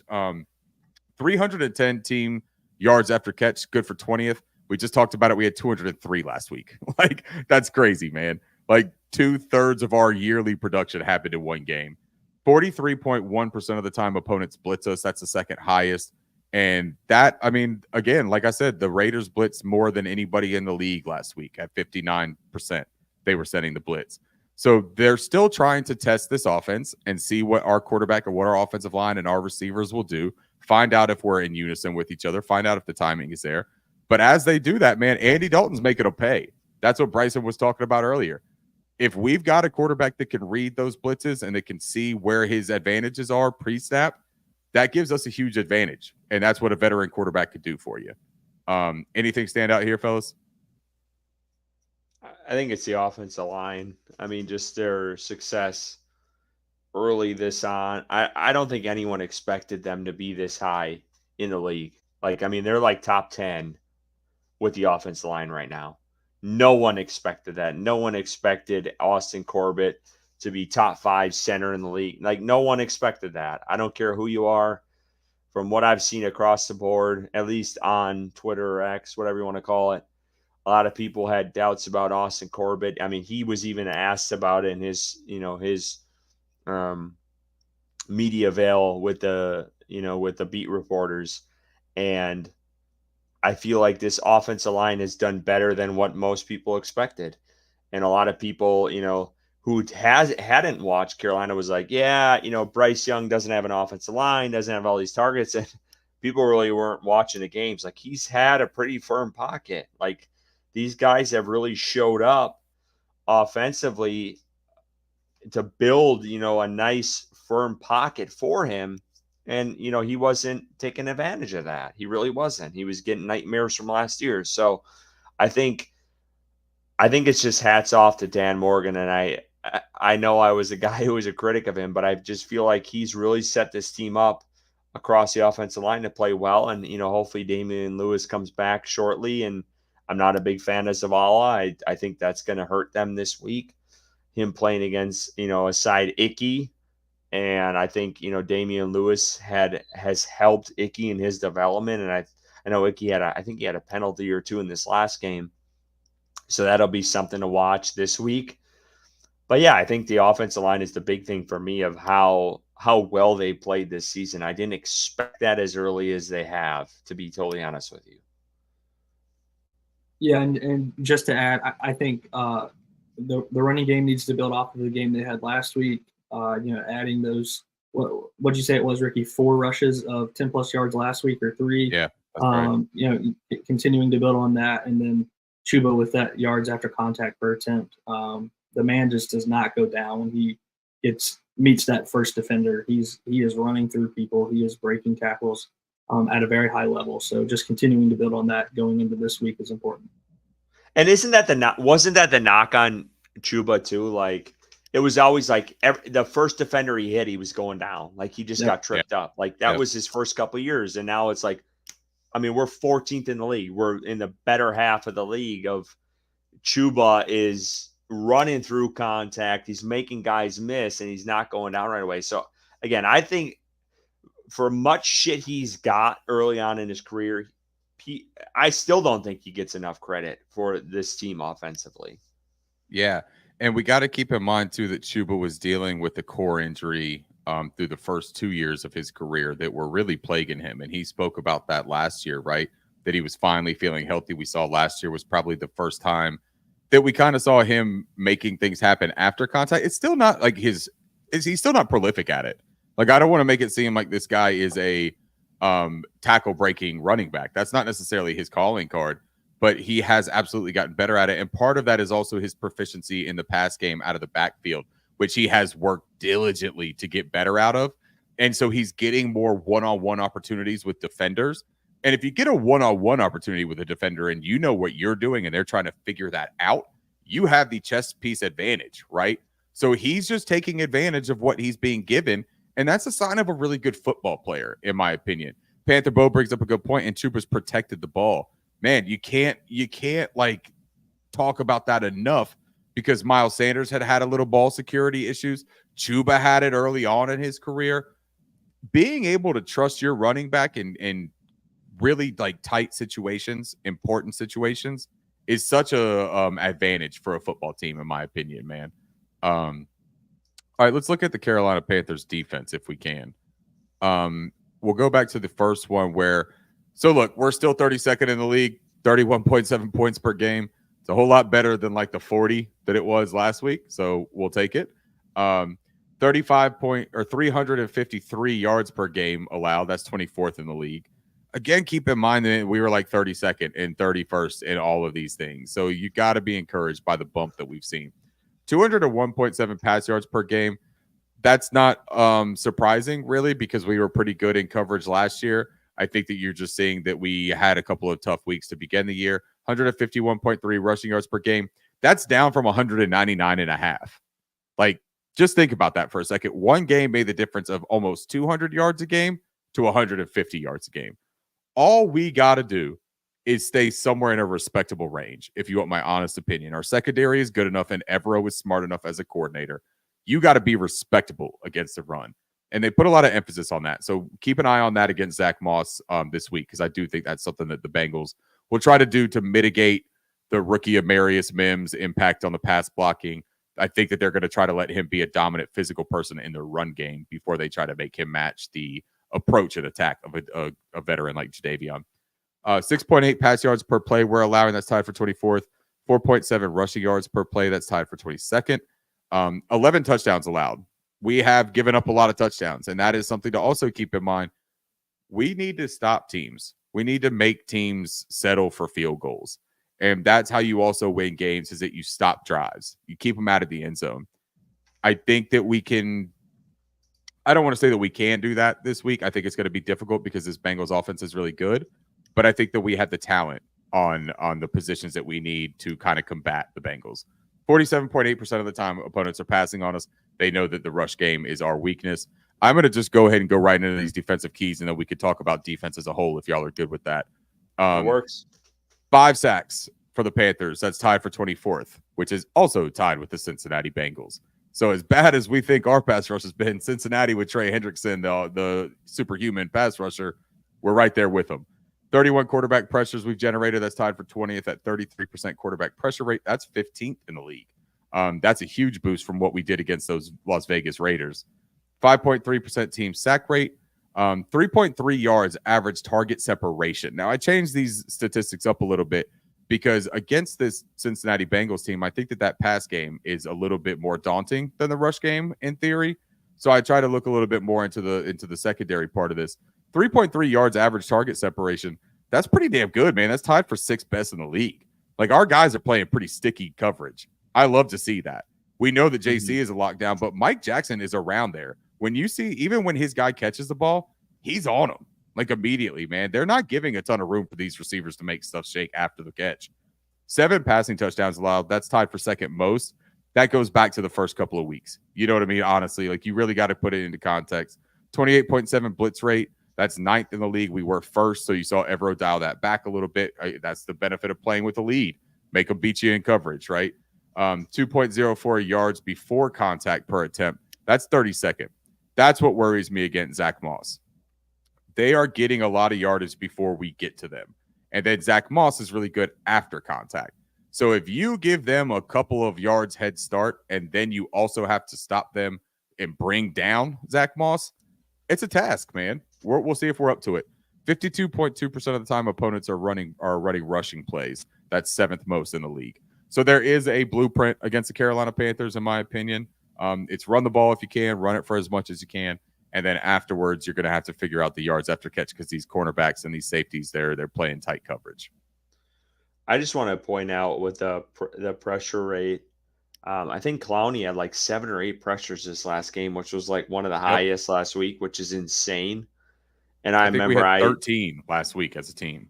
Yeah, which, like, Carolina, and I mean, we still don't have Wanham on the field, which I think is going to help a little bit. I don't know how much, but I think it's going to provide somewhat a boost for this team. But yeah, I mean, I think that's the biggest thing is Carolina trying to create pressure for this team defensively. I think that's going to be a key for Joe Burrow. Like, we need to get him off script and force him to make those decisions. And, you know, with one of their tackles going down, I think that's going to be key for this game is what can you do to create havoc for him? And like you said, I think we need to play really tight coverage. It's going to be tough. I mean, you're going against 2, I would say, premier wide receivers in the league. And that's a tall task to do. And I think these linebackers are going to have to step up. I feel like that 3rd wide receiver that I didn't know his name earlier, I feel like has played a decent role for them. So I think across the board, I think this defense is really going to have to step up this week almost as much as they did versus the Raiders or more for them to have success against this Bengals offense. Yeah, and I think it's going to be a true test for this defense, in particular the rush defense, like was last week, because they played a bad rushing attack. That this defense showed improvement in that area, or did Evero make changes, the things that needed to be done and improve this defense in that area. So I think while the Bengals rush offense isn't necessarily scary, it's successful through the first 3 weeks when they've leaned on it. So I think it'll be a good test for this defense.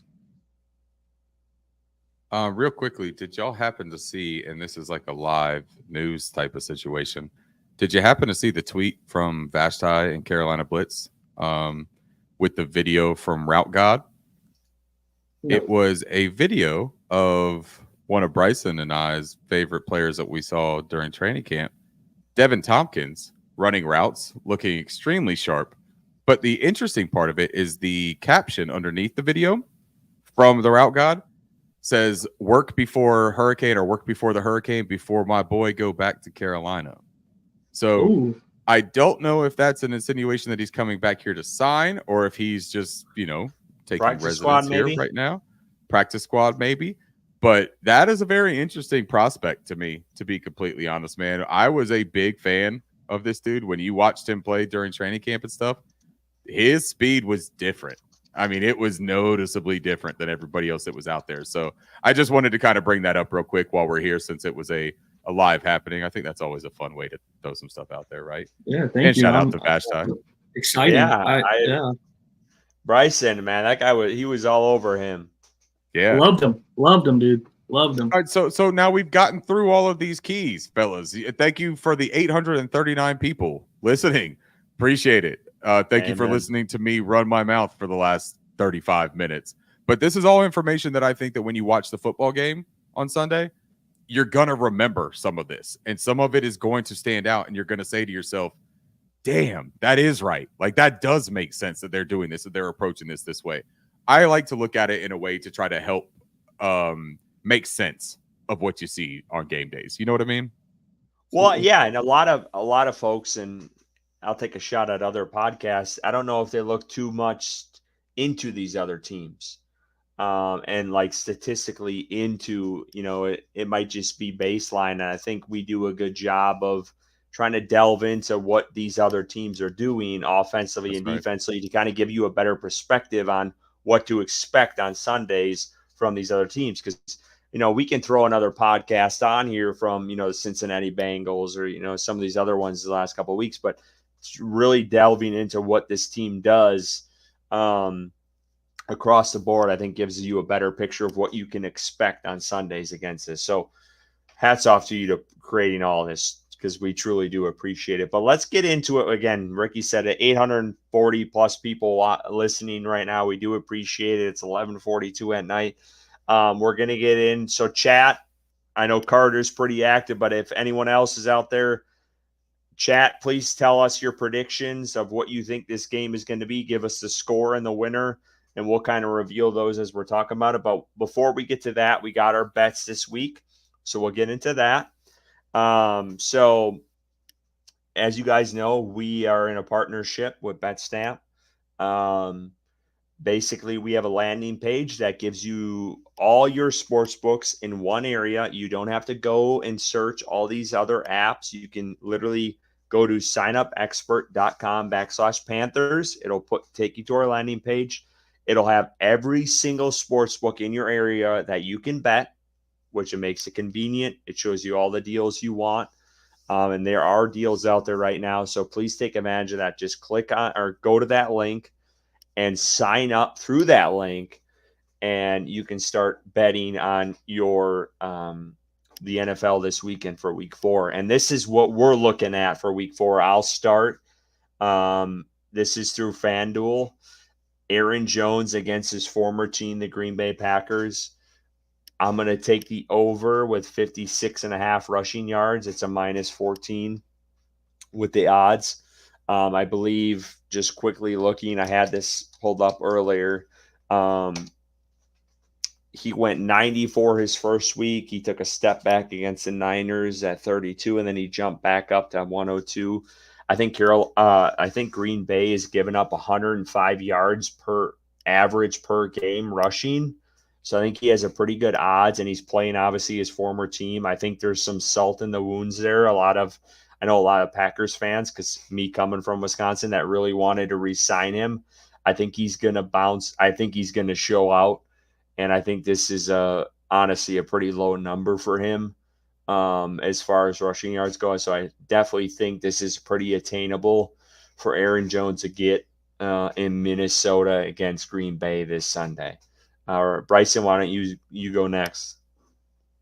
Yeah, I think Andy Dalton over 226.5 passing yards. The past 2 games we've seen Andy Dalton play, he's cleared that by a substantial margin. I think last year in Seattle, I think it was 360 some yards, and then last week it was 319. I think this team is excited about the possibility of continuing to pass the ball. and get these players that have not been involved, like Xavier Legette, and continue to build on the really good day that Deontay Johnson had. So I feel really confident that this is going to hit. I think Canales is also excited to display some more of his concepts in that passing game. So the over at 226 yards at a -110, I feel like is a really good bet for us. Ricky, we're on both game opposite sides. What do you got here? Look at us. So the first thing that I want to point out here is that I am the first Panther to go on a win streak this year. Just sink it. Let it sink in. Let it sink in. 2 in a row, boys. All right, get off your high horse. All right. Oh no. I'm on dollar bill. I'm on Xavier Legette's high horse. I'm on a quarter. You know what I mean? Like I'm feeling good about myself right now. I've got Jordan Love going under 241.5 passing yards. It says 241.4. I might have even sent that to Curtis, but that was a fat finger by me, I think, because I'm not sure they even calibrate yardage with 241.4. So that was my mistake there, but it's 241.5, so 241 or less. Here's the reasoning. In this bet, and with all disclosure, Jordan Love has to play for this bet to be active. All the signs are pointing towards him playing. But the reason why I'm confident in this bet, first of all, you have Minnesota, which is the most havoc-wreaking defense in the NFL. They are going to look at Jordan Love if he plays this game and say, we know he's not 100%. Like, we know that for a fact. He said it himself. We're going to send the pressure like we always do, but we're going to turn it up. We're going to make, if he does complete the passes, they're going to be short, and we're going to be on people's asses. I think that what the Green Bay Packers would do in that situation is they will try to insulate Jordan Love, and they will hand the ball off a good deal. So the Minnesota Vikings allow about 239.5 yards passing per game through 3 games. We saw the hell they gave C.J. Stroud last week, and that is with Nico Collins, Stephon Diggs, Tank Dell, and Laramie Tunsil, the best left tackle in the league, and Bobby Slowick, great offensive mind. If they can do that, I think that they could give Jordan Love, who's at about 70 to 80%, I think they can give him a lot of trouble. And I'm not at all saying that an injury would happen, but when a guy is not 100% and he's coming in and he's playing against a defense that's going to make him uncomfortable and make him move, they may even see something in Green Bay, start him out on the game and pull him. And guess what? If he's active and he takes a rep, that's a live bet, fellas. So you could even benefit from some weird little coincidence like that. I'm looking for any kind of advantage I could get on the books. That's what I'm here to do. So I think that that's a pretty fair bet. And you know what? I'll make the same deal that I made last week. If that bet doesn't cash, I'll be up here chugging a beer at the beginning of next episode. So if you're mad at me and you don't like the result of it, come here and ridicule me while I chug a beer and put suds all over my beard, because that'll end up pouring all over myself when I'm trying to impress everybody. And again, if you guys want to sports bet at all, again, in March of last year, it became legal in North Carolina. Wherever you are listening, you can literally choose the state you're in, and it'll populate these sports books in your area. But I'm just looking at some of the sports books right now. Right now, Fanatic Sportsbook, if you bet and you can get up to 1,000 in bonus bets. Caesar Sportsbook, you can get up to 1,000 back in bet credits. DraftKings, if you bet 5, you get 150 in bonus bets. So take advantage of this stuff, guys. We would appreciate it. You can get a 1,500 back in bet credits with BetMGM right now. FanDuel, if you bet $5, this is probably your best one. You get 200 in bonus bets. I mean, this is free awesome money to bet on right now with FanDuel Sportsbook. So again, just head to our landing page. It has them all set up for you, all your sports books. You click on the link and you sign up, place a bet, and you're moving. So it's signupexpert.com/Panthers. Bet365, if you bet $5, you get 150 or up to $1,000 back in bonus bets. So there's a lot of stuff out there right now for you guys to take advantage of. We would appreciate it. But again, these are the ones we're hitting on. I know Ricky, as you see, like in beer pong, he's heating up. I mean, he's had back-to-back weeks where That's he's right. hit. I think I hit once. Bryson, I think, has hit once. I can't remember exactly. I think he's hit. I think I've struck out every week. All right. But I Well, feel maybe very not look confident at this week. Bryson. I feel I'm very just confident. kidding. If you're a fan of Andy Dalton, we have a shot here. But no, like seriously, we look at these. It's not like we're throwing a dart at a dartboard. Like all three of us have tried to, look at things and try to make sense of it all and help you guys out as much as we can with some of these bets, because it can be daunting a little bit looking at some of these. But when the fun part too, Curtis, is that if somebody were to take that FanDuel thing, right? If you were to go to our landing page and sign up for an account, and let's say that you wanted to only bet $5, but $5 on a 114 odds, only going to give you $4 back, something like that.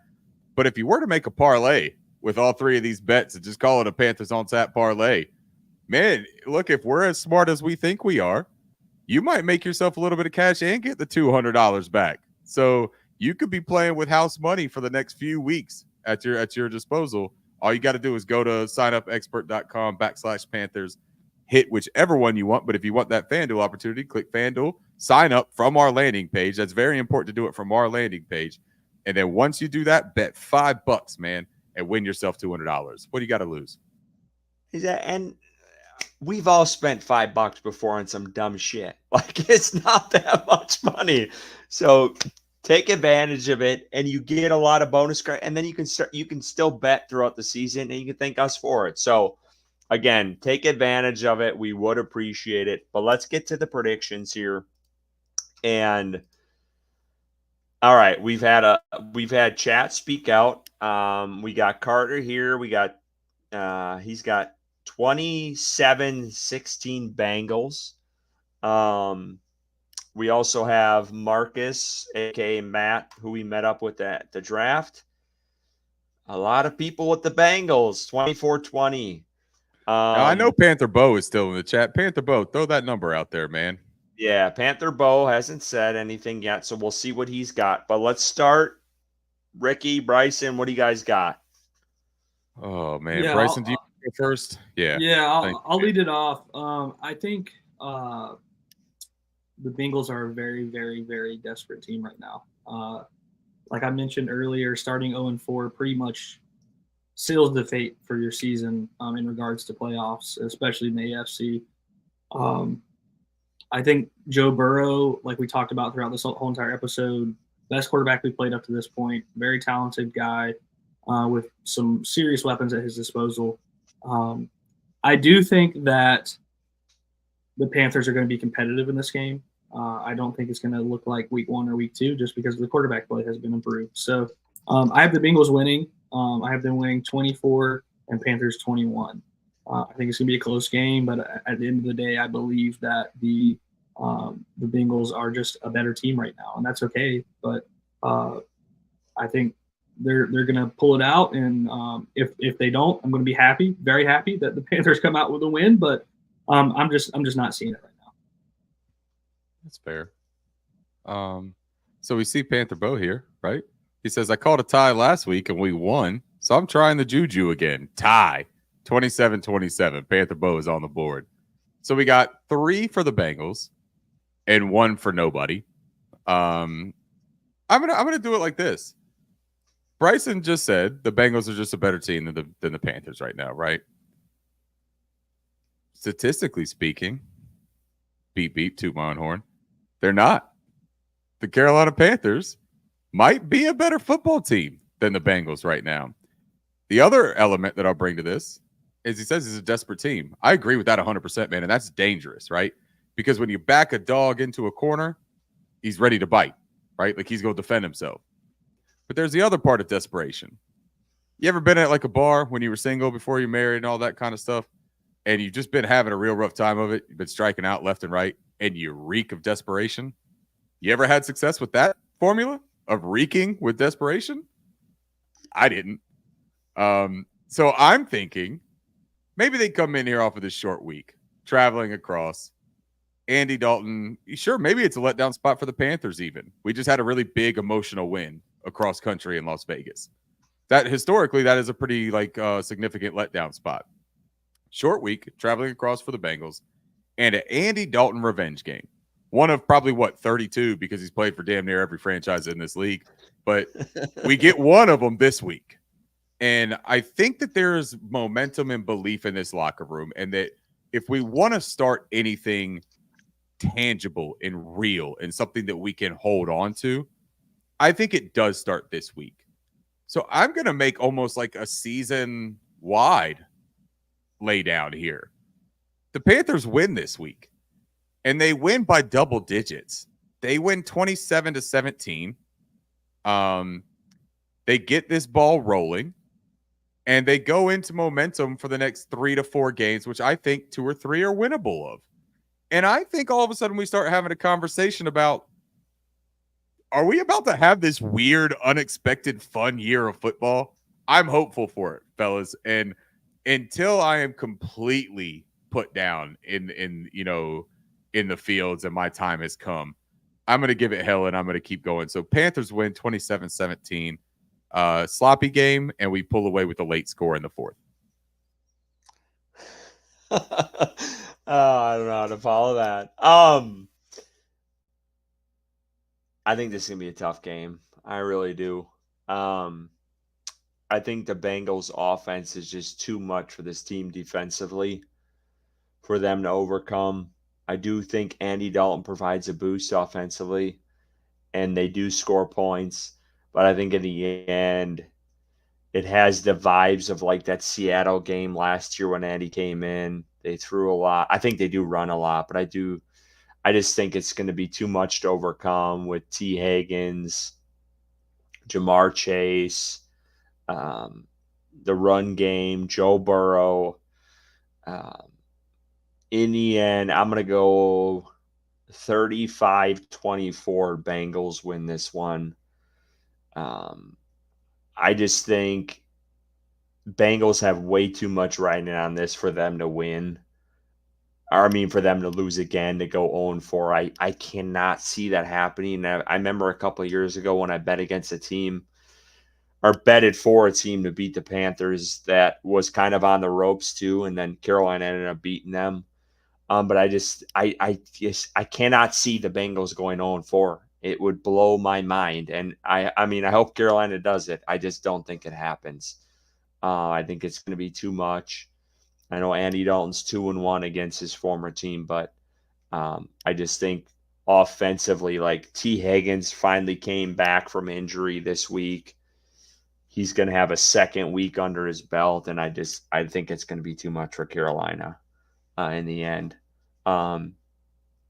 And we'll see. I mean, I hope they prove us wrong again, and hopefully we're celebrating with whiskey and champagne and beer and everything else that we've drank in this evening. And I did want to touch on one more thing just to prolong this a little bit more, because I did want to talk about it before we ended. So hopefully you guys aren't too tired yet. I don't have to work tomorrow. I know you guys do. Look at Bryson. Bryson's about to curse you out, man. As soon as this episode ends, he's going to curse you out. I'm used to this, man. I'm so used to it. I wanted to mention this tweet because I had a feeling this was going to take off. This is an entirely different subject, but I'm a little sad that Bears fans hadn't popped into our chat, because I was sitting watching this game on Monday night with Washington and Cincinnati, and Jaden Daniels has really shown out these last, the first couple of weeks of the season. And I honestly had this tweet in drafts, and I'm like, do I post it? I'm 80-90% sure it's going to blow up and piss a lot of people off, and they're going to be down our throats. So I just wanted to get your guys' take on it. But I put Jaden Daniels is greater than Caleb Williams. Karma's a bitch, Chicago Bears fans. And honestly, the sole reason I posted this was because, Bears fans jumped down their throats for the fucking up of drafting Bryce Young over CJ Stroud. And honestly, I think in the end, when all is said and done, I think Jaden Daniels is going to be a better quarterback than Caleb Williams. And I know it's a small sample size, but just wanted to pose that question to you guys and just what your thoughts are early on between those two. And I get it. Like, we're kind of bottom of the barrel. Can I really talk? But, you got to kind of rekindle that flame because Carolina is playing Chicago here very shortly. So I thought I'd put a little gasoline to the fire with Chicago Bears fans because they've talked so much shit against Carolina. So what is your guys' take with the Jaden Daniels and Caleb Williams talk? Oh, there we go. We got some. There we go. There we go. It's like Candyman. All you have to do is say Bears 3 times and they appear, man. I love it. Hey, I appreciate that though, Bears Glory. Thanks for coming up in here and throwing it out. Bryson, what you got on this, bro? I think I think it's entirely too early to say one way or the other that one guy is going to be better than the other. While I agree with you, Curtis, I think Jaden Daniels has looked better. I just when you watch Bears games, that offensive line is really struggling, and I have a soft spot in my heart for a rookie quarterback behind a bad offensive line with what we watched last season. But the Bears do have significantly better weapons around Caleb Williams, and I think last week he did throw for like 360 yards or something like that. A couple interceptions, but he has shown the ability to throw the ball deep, maybe to the other team more than he would like. But I think overall, right now, I mean, if I had to pick one, I would go Jaden Daniels moving forward, just from what we've seen up to this point. But I don't think you can say one way or the other definitively that that one's better than the other. Just my opinion. Yeah, I agree. It's definitely too early, but for the sake of gasoline on flames, Jaden Daniels clears. Because here's the deal. Caleb Williams is phenomenally talented, like ridiculously talented, arm talent through the roof. There is no denying that. You can see it on every throw he makes, even the ones that go to the opposite color jerseys. That just happens too frequently. And the reason it happens so frequently is because Caleb Williams believes that he is better than everybody else when he's not right now. And so he's playing a whole lot of hero ball when he could just play NFL quarterback, which is managing a game. And that's not to say that he's a game manager, but it means that when you are in a position to manage a game, that's what the hell you do to win it. And what Jaden Daniels has proven is that he can win a football game, whether he's asked to do it on his own or whether he's asked to do it as part of a team collective. What I like about Jaden Daniels is that he seems to have a really inept way of getting the ball to where it's supposed to be, right? Like the timing that he has internally and the decision-making that he makes and his physical talent, man, it's all really impressive. And it's happening with a team that was supposed to be, I mean, very similar to the Texans, man. Like, are the Commanders the Texans of 2024? This is a team that has a first-year head coach. The offensive line was supposed to be in shambles. They were supposed to be devoid of talent. And all of a sudden, look at this team.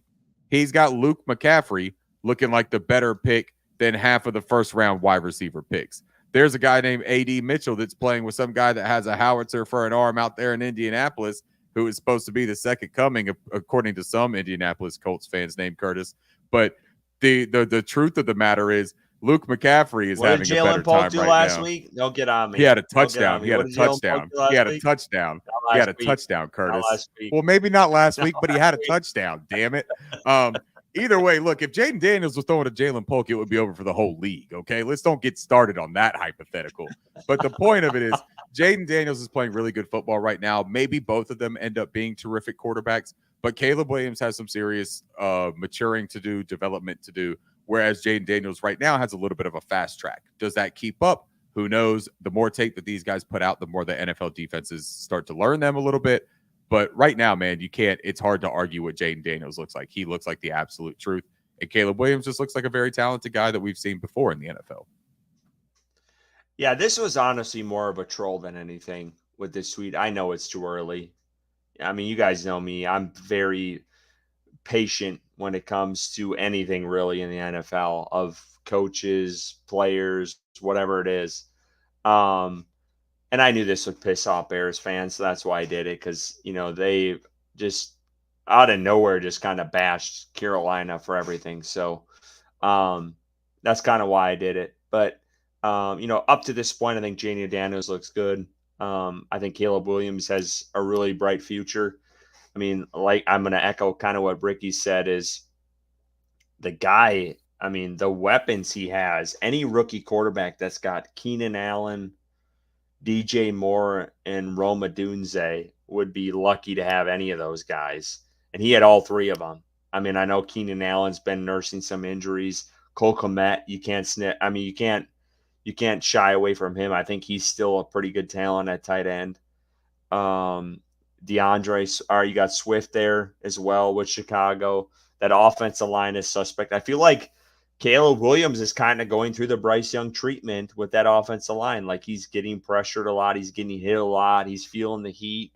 But he's also dealt out a lot of that. Like he's talked a lot of shit and stuff. Like he's very confident in himself. And I don't slight him for that. I don't like it as much. I feel like he's pretty arrogant and, what being a number one pick, I don't knock that at all. We were all, I mean, Cam Newton, I mean, the guy he loved to talk. There was no doubt about it. But I just feel like, Caleb Williams is kind of too big for his britches right now. And like kind of Ricky said, he's playing hero ball. He's like trying to do too much. And I don't know if keeping Matt Eberflus was the right play for them, to be totally honest with you. And we'll see how long that plays out for them. But Green Bay, Minnesota, and Detroit is still your daddies. So deal with it and suck it. And that's all I'm going to leave it at because I hate Chicago. So you guys have fun over there in NFC North. And I hope the Cubs, they gave Brewers that NL Central division, so I'll take that. I think someone called me out today. They're like, "You're a Panthers and Brewers fan. That's got to be rough." We won the division when we were not supposed to win anything at all this year, so you can kiss my ass for that. All right, that's not baseball talk. Yeah, we're done with that. We're almost into October, though. Like, we're almost into playoff baseball, so I'm really excited about that. But anyway, I just want to touch on the tweet because I know it blew up, and I know there was varying things, and I figured people were going to jump down our throats for it. But I thought it was funny, and we'll play out. We'll keep rolling with it. But Bryson ain't do this show for like a month after this out of like protest. He's just gonna be like, I refuse to be on here anymore. Hey, we are 306 on the stream, 1207 if you're in Eastern time zone, and we have 880 some people still listening. So we do appreciate every one of you guys. Again, go subscribe to our YouTube channel, hit that bell so you can be notified of any of our live streams or any new episodes. Again, we are part of a partnership with BetStamp. If you do like to bet, you can find all of the sports books in your area by going to our dedicated landing page. It's signupexpert.com/Panthers. We've had a couple of parlays you guys can play that we've set up for you that we think will probably hit this week. We hope they do. But as always, keep pounding. Hopefully Panthers get a win this weekend against the Cincinnati Bengals and Andy Dalton's revenge game. And we will see you guys next week.